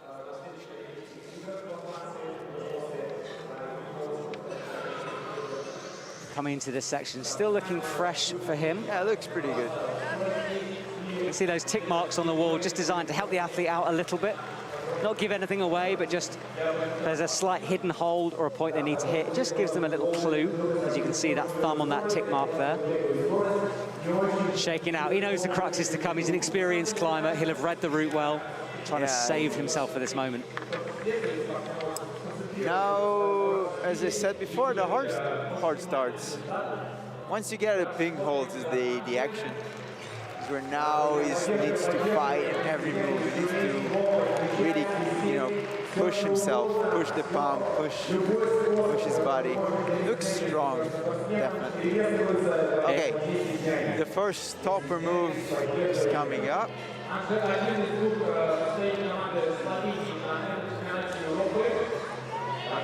Yeah, he's trying to cross through, and we see him fall in the same place as Vladislav did.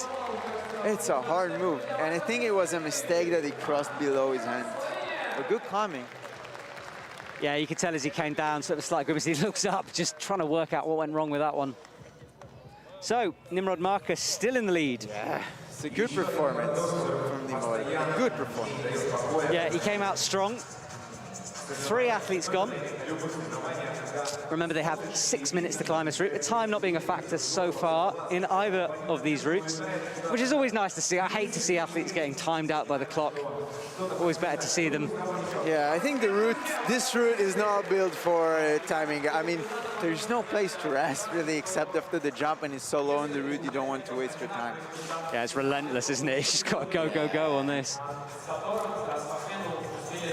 A lot of people saying on the live chat that this move is going to decide the medal, and that might be the case. I think so. And if not this move, like 2 moves after, there was a move that Nimrod really squeezed his teeth and jumped. And I think it's also a move that is a decisive one. You can see they're crossing through, perhaps a slight mistake in this cross. His left foot is so close to the bolt. This bolt is so annoying. Anže almost touched it, and you know, Vladislav as well, he came close. Touched it for sure, and it's just so annoying, you know, to have those bolts. Yeah, it's another thing for the athletes to think about as they look up, having a chat. One 32 nice plus. thing that the route setters did in the women's semi-final route is that there was one ball that was really annoying, and they blocked it with the screw on. Yeah. They really blocked the ball so you cannot step on it. Right, Martin Stranik. All right. Legend, 30 years of age. Excellent outdoor boulderer as much as an indoor competitive. Amazing boulderer. He's so strong. Like, I feel like he's not appreciated enough for his ascents outdoors. You know, he does 8C passes all over. On shitty limestone as well with humid conditions. Apologies about that swear word from Alex. He's emotional as we see Martin moving up onto the route now, crossing through with the right hand. Makes that clip look easy. Yeah, Martin, a true a legend of the sport. Finalist in a few Lead World Cups, so he's quite experienced climbing in a final route.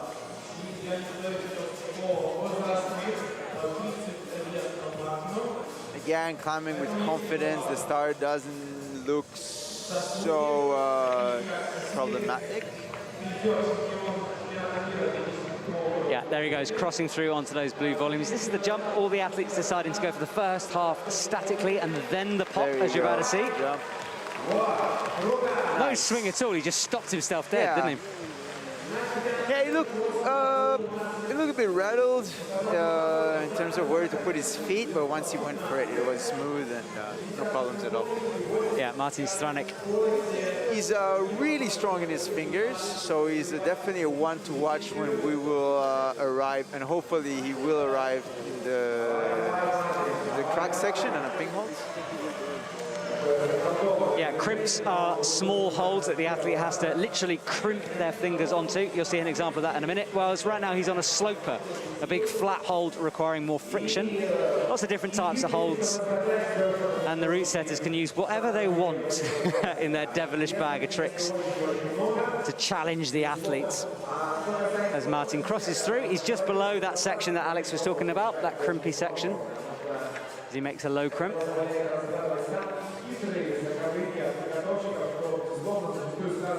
Looks quite strong, but again, this is just the beginning of the hard section. All right, here we go. Goes down with his feet, looks confident. Yeah, you can see the close-up shots as he chalks up, trying to get... Look how strong he is in this run. Incredible. Let's see how he works that section out. We've seen the last two athletes slightly struggling as he makes the crimp look easy, but losing his feet. And as you said, so strong with the crimps, Alex, isn't he? Yeah, he is.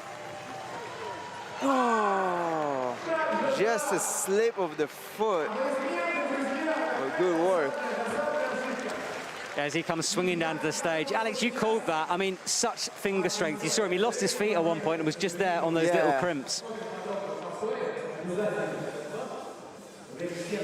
Martin Stranek will just get confirmation of his score in the middle minute. Nimrod Marcus still leading the way as we're at the halfway mark of this male competition.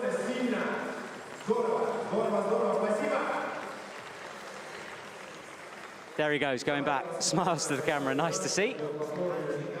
Alex, when you finish a comp like this, is it easy to let disappointment or frustration just go, or is it a feeling of relief that you've done your job and that's all you can do? Depends. It depends. It depends on your result, and depends on the way you climbed, and depends on your expectations. For me in lead, if I do well, I'm happy. If I fall because I'm pumped and I fought and I feel like I climbed well, I'm happy. But again, if you're a favorite to win, look at this. It's just his foot slip. He looked really confident, strong. He could do this move, I feel like. And so Martin's probably a little bit disappointed. Yeah, 33 plus score for him. He puts his mask on. This competition, of course, taking place under coronavirus regulations. So all the athletes use their own ropes, and there's strict rules backstage and up at the front as well. As we look at the scoreboard, Nimrod Marcus leading the way with 37 plus. Martin Stranek, second place currently. We've just seen him climb, 33 plus. Andrzej perhaps in third place with 32 plus. That's your medalists currently. All can change out, 4 athletes to come, and of course the 4 strongest athletes in theory from the semi-final routes. In theory, but it's gonna be hard to pass Nimrod's high points. Are we going to see a medal for Israel? Time will tell. Hello to everyone back at home listening. We're coming at you from Moscow. This is the European Champs, and we're at the business end of the lead finals. We've had the women's final. Victoria Meshchenko being climbed double champion, having won the bouldering earlier in the week. And there is Nimrod Marcus, currently in the lead, as we see a little catch-up of the action so far from the men's comp.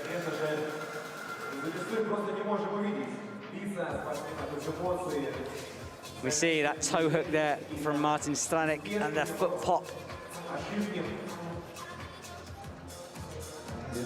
Right, here we go. Halfway through this competition for the men. Hannes Pullman comes to the stage from Sweden. He has been looking on incredible form all week. He's been topping out routes. He's been looking a bit like a god out there. Let's see what he can do as he just reminds himself of the task ahead.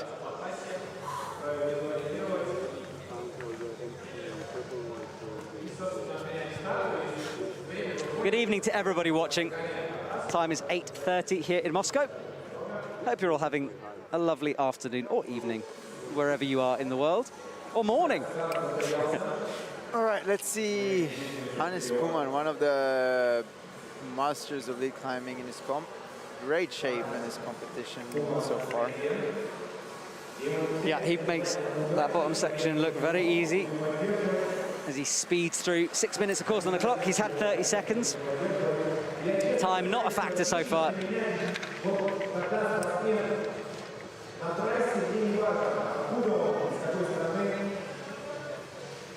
Hannes Pullman from Sweden. Coming up to this dynamic section of the route, changes from left, cuts back right.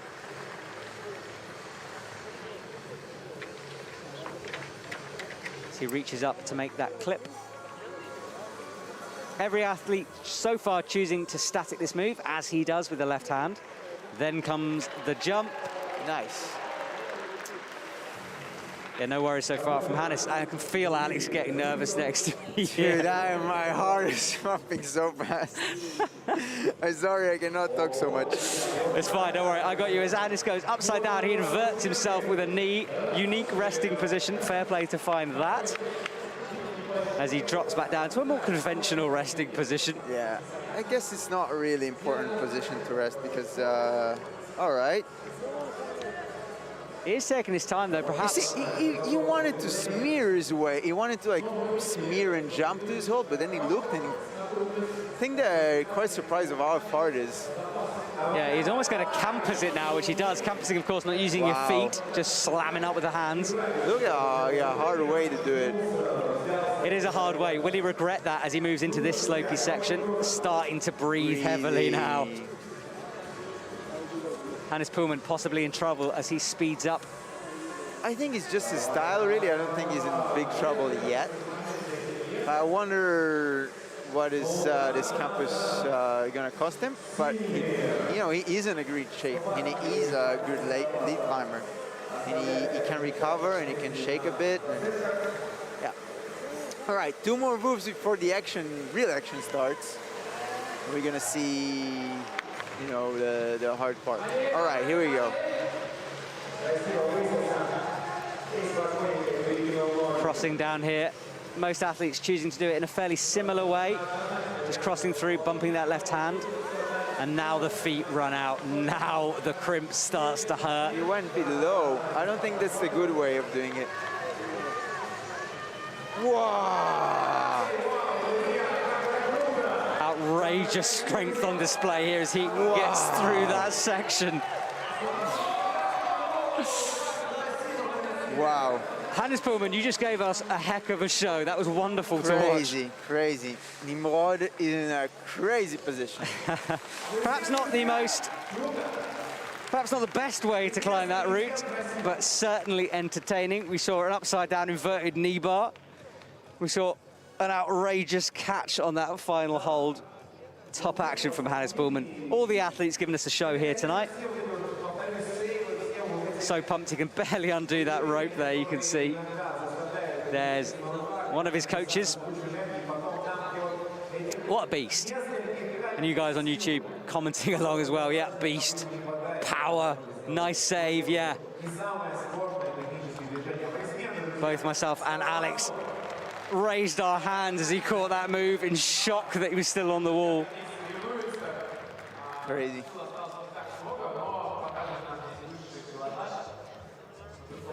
Hopefully we'll be able to see this resting position here. He got into a very, very unique position, as you can see, bringing that right knee almost in a figure four style movement as he bumps it forward and then presses. Look at that. He presses his foot into his other knee in order to make that knee bar work. Love to have seen a replay of that again, but instead he's on the crux, and we'll see this catch, this save in a second. Here it goes. Look at that. Losing his foot, adjusting that left hand. Crazy. He got a bit tired here. Yeah, he got pumped. I don't think he was that efficient in his climbing that he could have been, but he was so strong all the way. Really good performance. And his way of falling is incredible. He did that in the semifinal as well. Yeah, I'm not sure I care about efficiency when it's that much fun. Hannes Pullman, 34 points for him. Look at him smiling. I enjoyed that. Hope you guys did too. Back at home, Sascha Lehmann is out next from Switzerland. Compact athlete, right. So strong. Let's see what he makes of this route. Well, coming into this comp, probably the clear favorite to win. You know, World Cup winner and stuff. But, you know, it's climbing and everything can happen. This is the second time Russia has hosted the European Championships. Hosted it last time in 2006, and they have put on a great show for us today as Sascha Lehmann starts off. Yeah, as I said, quite a compact climber, perhaps shorter in stature than some of the athletes we've seen. It'll be interesting to see if that makes a difference in this route. But him and Nimo are almost the same height. It's, yeah, well, probably in the lower range of heights we have. But, you know. I wish people said my height was lower range. They usually just say I'm short. No, but you have the range of climbers here. You have some climbers that are 190, and you have climbers that are 160, 165. Absolutely. Yeah, height not really making a huge Usually, difference. the smaller climbers are much stronger in the arms. And so, yeah. Yeah, exactly. No, Sometimes it's an advantage, and sometimes it's a disadvantage. It depends on the route. The magic of our sport is not one type of body kind of thing. It's, everyone can do well.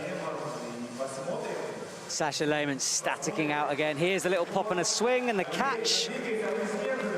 Straight up with the left foot. We're seeing less and less athletes go up for that heel as we come through the competition, more choosing to rest with that left hand. Of course, they don't get to see the other athletes competing. They don't know the different beaters. Now's the heel as he takes the other hand off.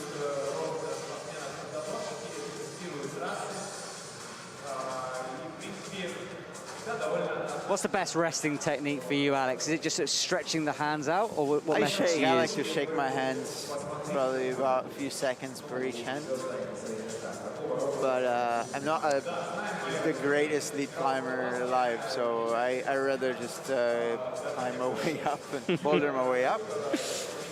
But if I rest, I like to shake, yeah. I like to shake my hands. Yeah, so I was talking to Jerne Kruder, the bouldering champion, earlier, and he was saying the same thing. He doesn't like to rest because he can't, because he just needs to get it done. All right, let's go. Sascha Lehmann, as he cruises through the bottom half of the route, into the business end of this route. That crux. A different clipping position that we've seen before, but confident. Yeah, crimping with his right hand as he brings his right foot up. All right, one more move and we're in the pink section again. And where's the action starts again? There we go. All right, let's see if he can pass the stopper move. Yeah, it's coming up. We've seen a few athletes take the swing from the next couple of moves. Will he get the beater right? We know the cross through isn't ideal. He crossed down, really. Yeah. Wow, so strong. Same move as Hannes, though. How pumped to see Sascha fighting through this move. We saw Hannes do a very similar thing. Sascha managing to make it stick. So strong. What? Bit of problem with the clip. Wow. Oh, and he takes the first place. Sasha moving into the lead. Well, not yet, 36 on our scoreboard. As he struggles, battles. There he goes, up into 38. He is in the lead now. Power scream, great performance from him. Now he needs to mental somehow.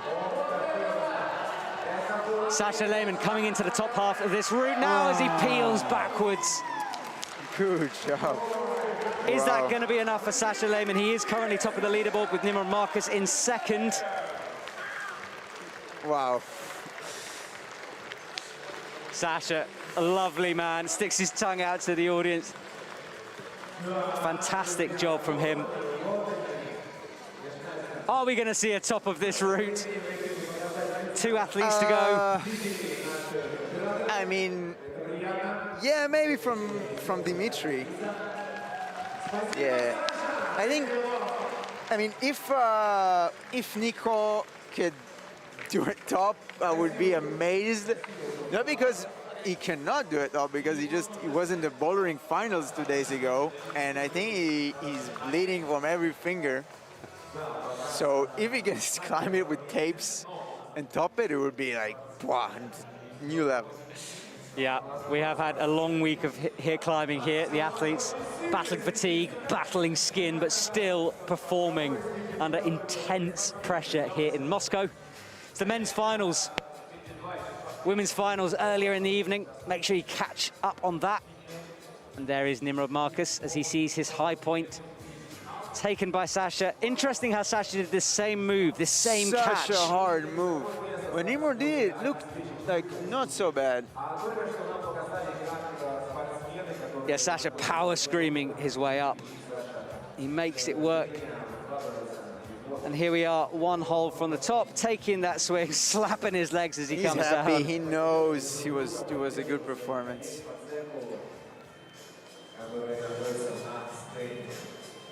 Sasha Lehmann guaranteed a medal at this point with 2 athletes to go. This guy, for me, is the star of those 5 days. The only guy who did, I think he did speed finals as well. He did 3 finals in 5 days. Wow. Nico Collin of Belgium. I cannot imagine how tired he is right now. See, I mean, hats off. Yeah, I christened him the Hulk very early on in this competition. Look at the size of his lats. He's a big, strong man. Let's see what he can do. 6 minutes on the clock. As he gets going, one of 2 athletes remaining. Nico Collin from Belgium gets us started. Hello from around the world if you're joining us. Welcome to the show.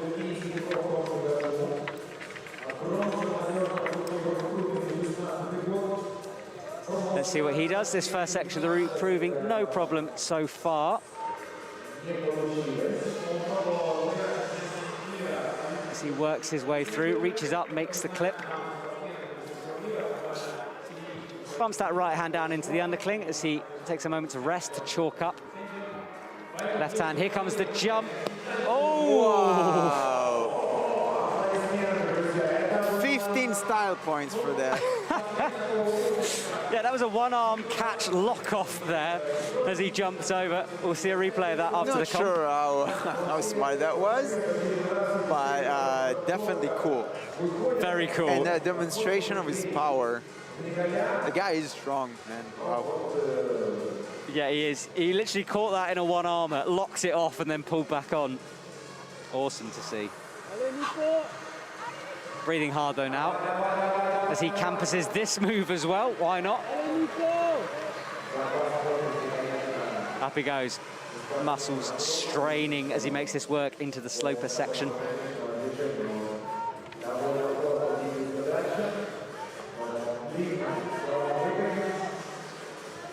Looks a bit more tired than the rest of the athletes. Yeah, we saw him working so hard down early on. Has this costume slightly shaky on the feet, though, but he's finding a good position to rest. Starting to snatch at the holds a little bit, as again he cuts loose. guy likes to cut loose. But again, I'll tell you. Horizontal for this clip, into the crux section. He's having to move quick now, battling that fatigue.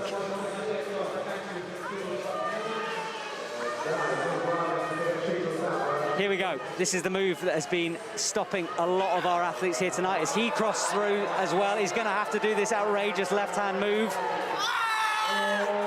Ah, what a scream from Nicola as he bumps his hand up. This has been a fight from the very beginning. Makes the clip. How much more energy has he got to give? Wow, super impressive. Wow, man, wow. Makes the clip. How is he still on the wall? Flags out left. He spies this sloper. What is he eating, man? What? He was already screaming on the black volumes, and then he did the hardest move. That was incredible. It started off with a one-armed lock-off jump, and it finished with an outrageous catch. Yeah, as he sighs. How is he still standing? I want to see his fingertips. Please tell the camera to see his fingertips. I'll get right on it. Russia pan down immediately. Yeah, round of applause. I'm clapping him. What a moment. Wow. Damn, man. The guy is a star, definitely. Yeah, it truly is. Incredible scenes here in Moscow as we watch a replay of some of these moments. I wanted to see that catch, but we're not going to get it. But he comes into the sloper section here. I was waiting for him to say, oh, and there he goes, or, oh, you see, and yet somehow... I was like, you know, I didn't want to say anything because I'm, you know, cheering for Nimrod to get a medal, so I don't want to, I don't want to say, you know, but I was like, no way he's going to do this move that we see now. Like, no way. Like, he's pumped. And then he did that move, and I was like, okay, no way he's going to do the next move, and let's go. And then he screamed while clipping, and he just kept on motoring. That was the move, and then this here, look at how hard he's having to work with that left-hand flags. He slaps out to the sloper and just peels off. I mean, I think he's quite surprised himself, really. Just shows, just don't give up, do not stop. What a moment. Did you guys back at home enjoy that? Right, I'm going to calm myself down here. I can't get too wild, but Nicolas Collin of Belgium shows us his hands. There you go, you were asking for it. That was his fingers, Alex. Shredded is the answer. Man. Shredded. Okay, one final athlete to go. Sasha Lehmann in the lead as Dmitry Fakiryanov, he comes out onto stage. Russian athlete, 26 years old.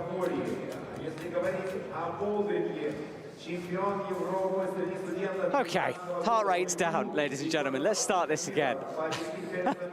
Can there be more drama? Is it possible to have more drama? Comp climbing being displayed at its highest level here in Russia. As Dmitry steps onto the mats, chalking up. A running jump start for him, of course.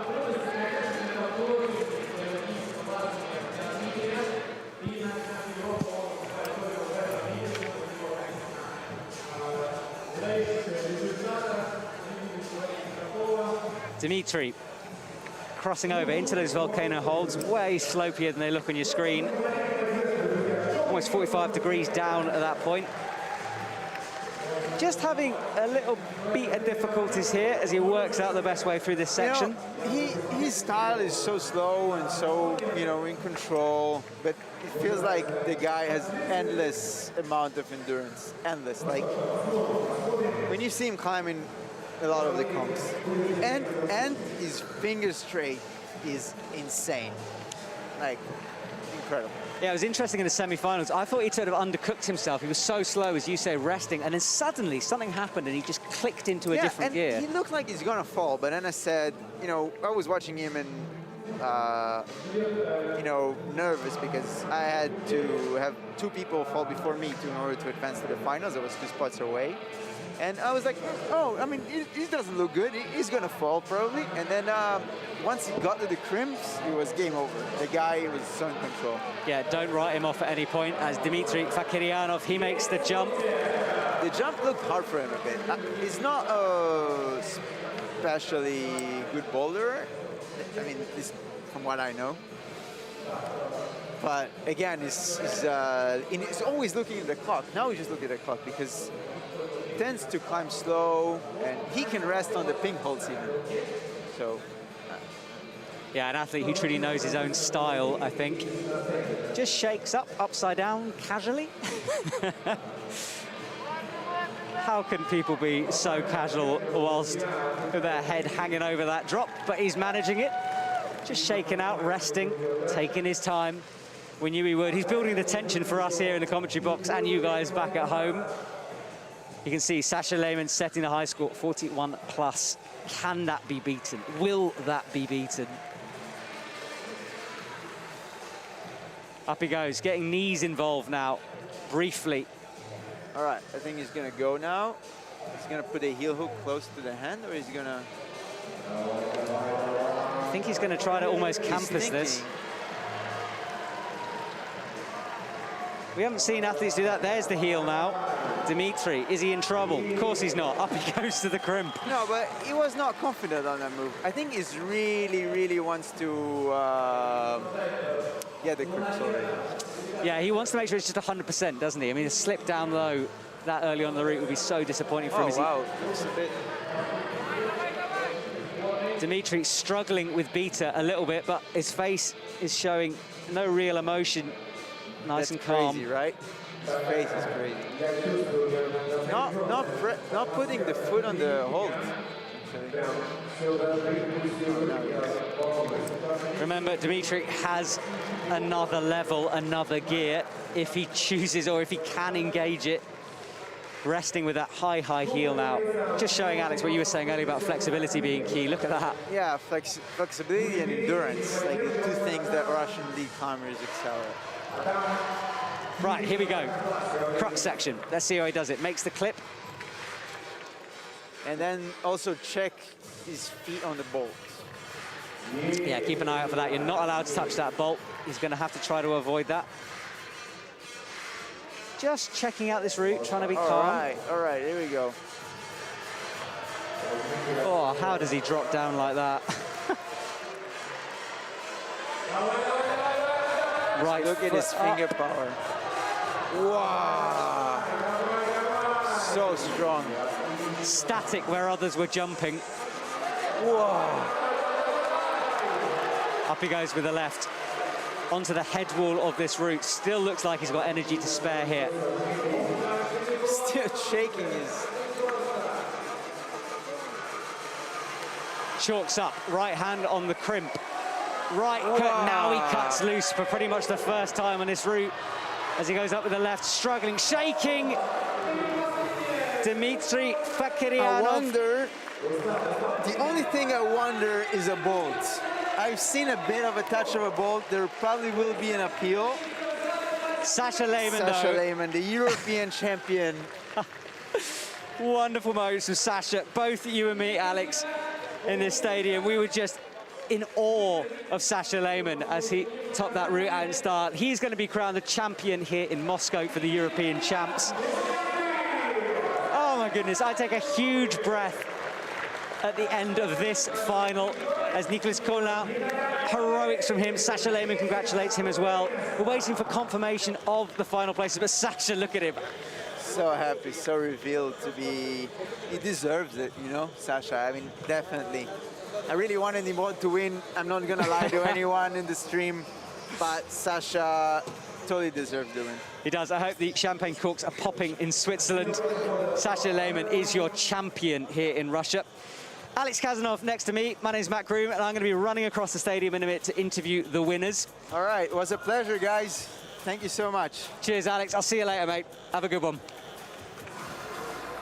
Cheers, Alex, for joining me. He's going to go and congratulate his teammate now.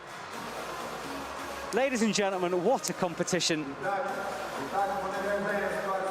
Sasha Lehmann from Switzerland, he takes the win for the men, while Viktoria Meshkova takes the win for the women. Wonderful, wonderful moments here in Moscow. We see a replay of Dimitri here as he takes a big swing down to the ground. Waves to the crowd. Right, guys, I'm going to leave you and go and interview Sasha.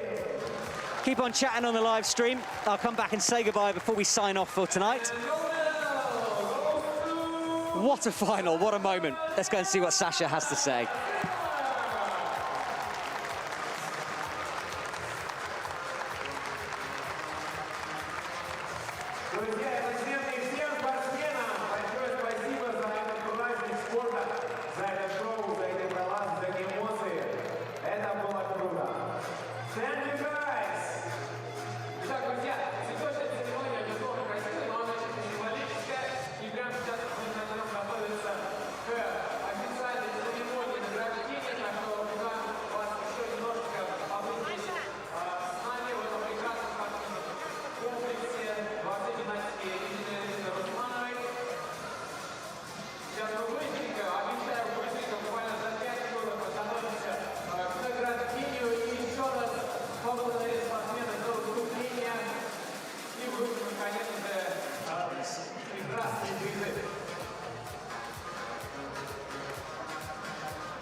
Завтра у нас выходной день на соревнованиях, а 27-28 числа, 28 у нас будет квалификация в олимпийском многоборье, и в субботу мы будем ожидать финальный раунд соревнований в борьбе за олимпийскую лицензию. Всего лишь одна лицензия мужчины, одна у женщин.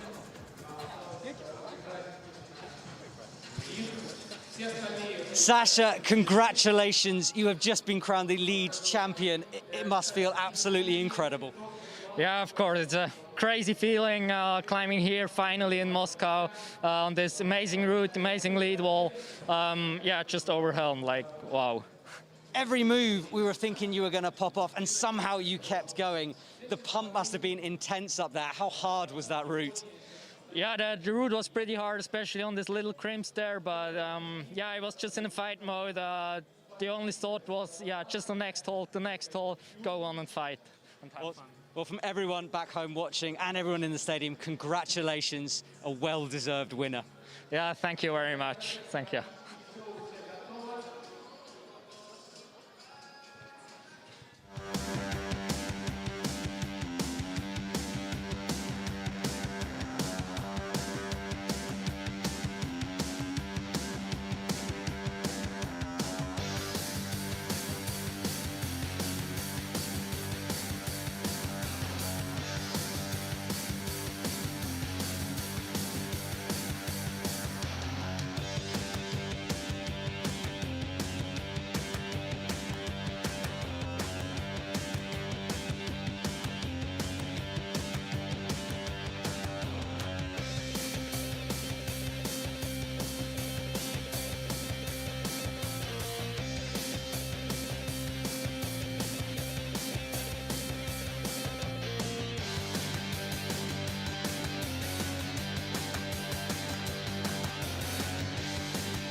Hello, ladies and gentlemen. I'm back in my commentary box. Lovely chatting to Sasha there.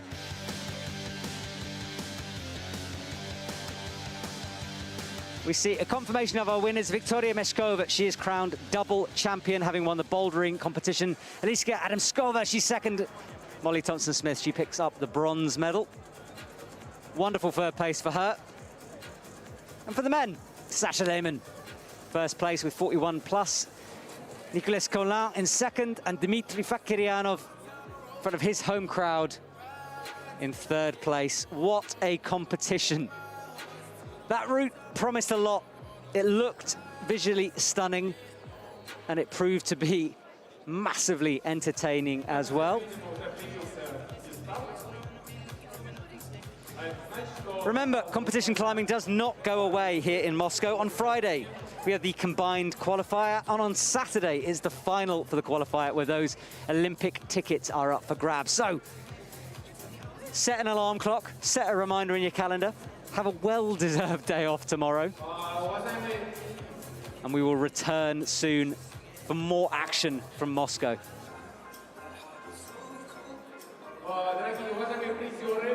The organisers here just setting up the podium. Do let me know in the comments if you enjoyed that competition. What was your favourite moment?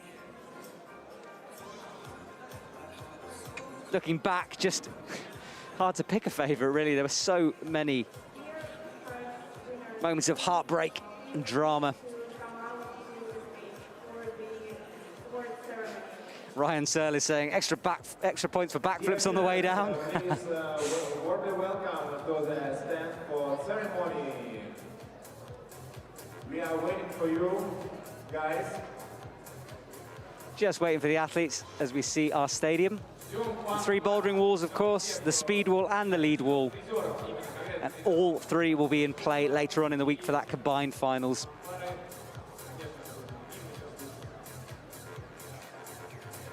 Dear athletes, please come to us and take your prizes. There's the podium lit up. We are waiting for you for ceremony. The awarding ceremony. Great to see climbing being streamed across so many platforms, of course, live on the BBC. The Olympic channel, YouTube, of course.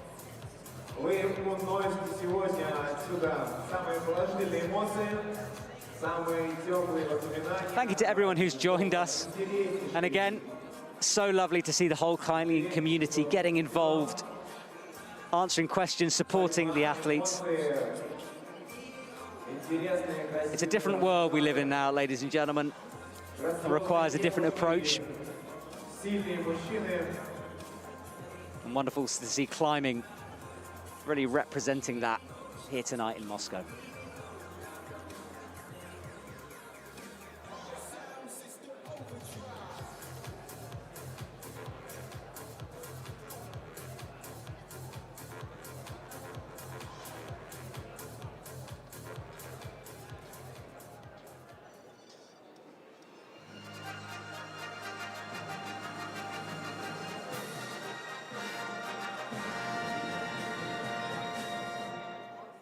Начинаем церемонию награждения чемпионата Европы по скалолазанию 2020 года. Дисциплина лазание на трудность среди женщин. Welcome to the award ceremony of the European Climbing Championship 2020 discipline lead among women. Награждение проводит технический делегат Международной Федерации спортивного скалолазания Винсан Оссе. The medals will be presented by Mr. Vincent Cosset, the technical delegate of the International Federation of Sport Climbing. Третье место заняла Молли Томпсон-Смит, Великобритания. The bronze medal goes to Molly Thompson-Smith, Great Britain.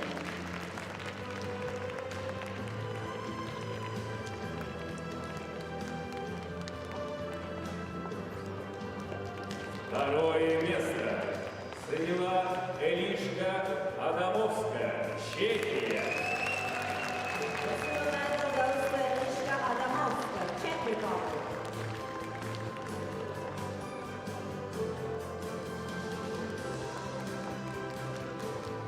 Победителем чемпионата Европы по скалолазанию 2020 года дисциплина лазания на трудность среди женщин заняла Мешкова Виктория, Россия! The winner of the European Climbing Championship 2020 in the discipline of the heat, and the gold medal goes to Victoria Meshkova, Russia. Дамы и господа, гимн Российской Федерации. Ladies and gentlemen, the state anthem of the Russian Federation.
Right, ladies and gentlemen, I'm going to be leaving you now. I've got to go and do some interviews, get some admin sorted out. Thank you so much for joining us on the live stream. It's been a pleasure talking to you.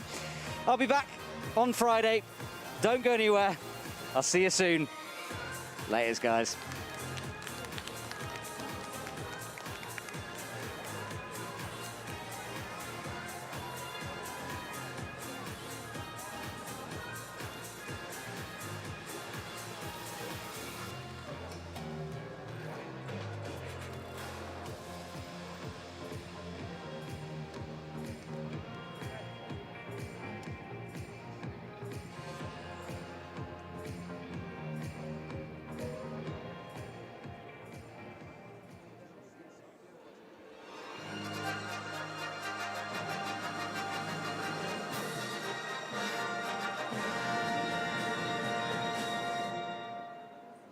Начинаем церемонию награждения чемпионата Европы по скалолазанию 2020 года. Дисциплина лазание на трудность среди мужчин. Welcome to the award ceremony of the European Climbing Championship 2020 in the discipline lead among men. Награждение проводит технический делегат Международной Федерации спортивного скалолазания Винсан Коссе. The medals will be presented by Mr. Vincent Cosset, the technical delegate of the International Federation of Sport Climbing. Третье место занял Дмитрий Факирьянов, Россия. The bronze medal goes to Dmitry Fakiryanov, Russia.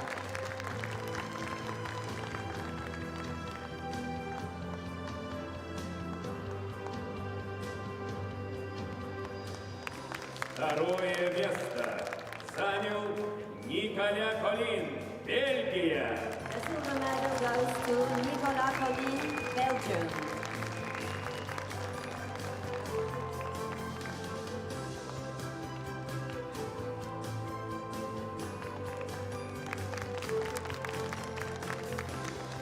Победителем чемпионата Европы по скалолазанию 2020 года дисциплина лазание на трудность стал Саша Лемон, Швейцария. The winner of the European Climbing Championship 2020 in the discipline lead is, and the gold medal goes to Sasha Lehmann, Switzerland.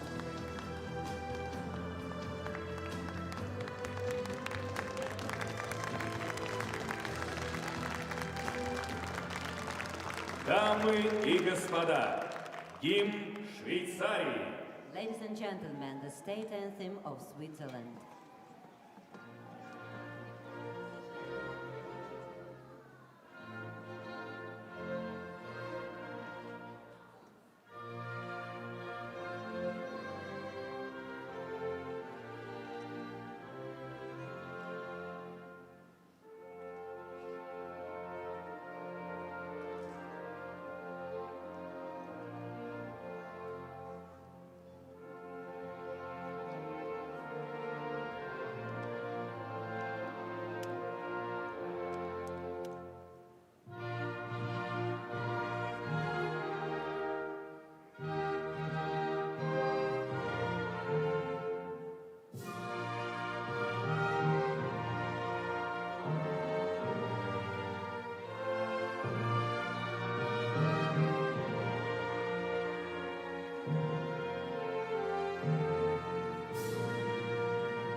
дамы и господа, ждем вас снова. До новых встреч. Впереди много интересного.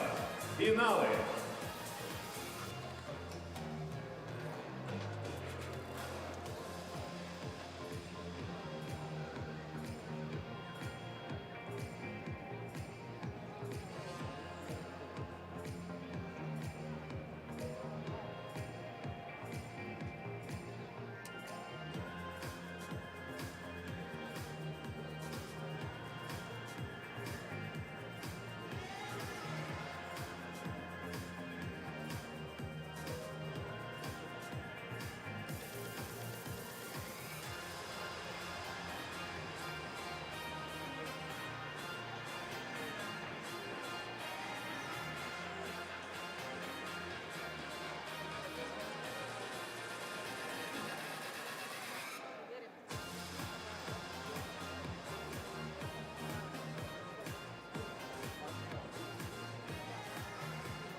Molly, what a fight, and congratulations on that bronze medal. How did you feel out there today? Thanks, Matt. Oh, it was so amazing to be back out, feeling the nerves before climbing, feeling the tenseness at the beginning and then calming down a little, and of course the fight at the end.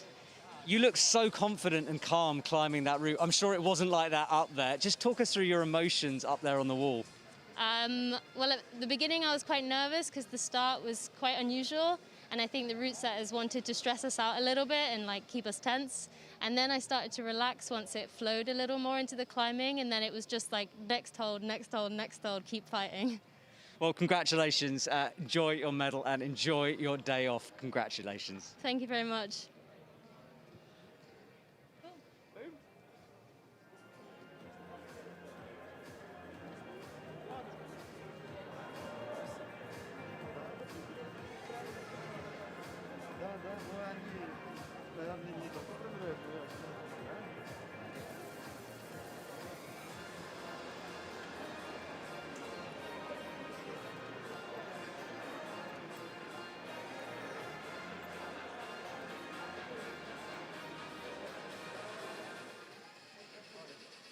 Sasha, congratulations on your win. This is the first comp back for a while after COVID.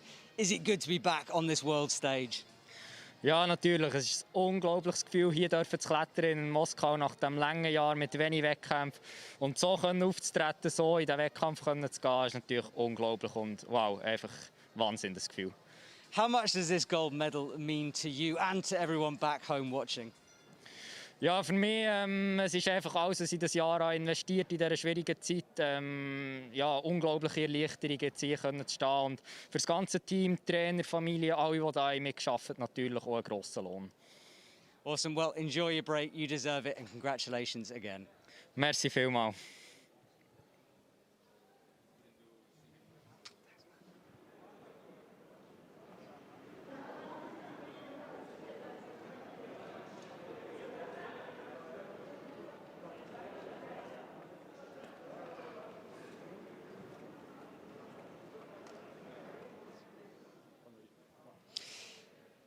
Nimrod, you were first out, and for a while you were sitting in the hot seat. How nervy was it waiting for the other athletes to climb? האמת שהיה לי ממש נחמד על המסלול, ולא ידעתי למה לצפות, כי הרגשתי לא בכושר מאוד טוב להובלה עכשיו, אבל היה פתאום נורא מפתיע לראות את כולם נופלים, וזה היה די מגניב, אבל היה כיף נורא על המסלול. COVID has put a stop to competitions for quite a while now. We're back. Has it been different climbing with all the new regulations? And what is it like to be performing once again? וואו, לקח לי הרבה זמן להתרגל לכל השינויים הקטנים שיש עם המסכות, בעיקר נורא קשה לנשום, כי לא נכנס אוויר טוב וזה ממש משפיע על הראש. אבל אני מרגיש שכמה ימים האלה הייתה הכנה ממש טובה עכשיו, והצלחתי לעשות את ההסתגלות, ואני ממש מצפה ליומיים הבאים של הקומביינד. Congratulations once again and good luck in that combined competition at the end of the week. תודה רבה.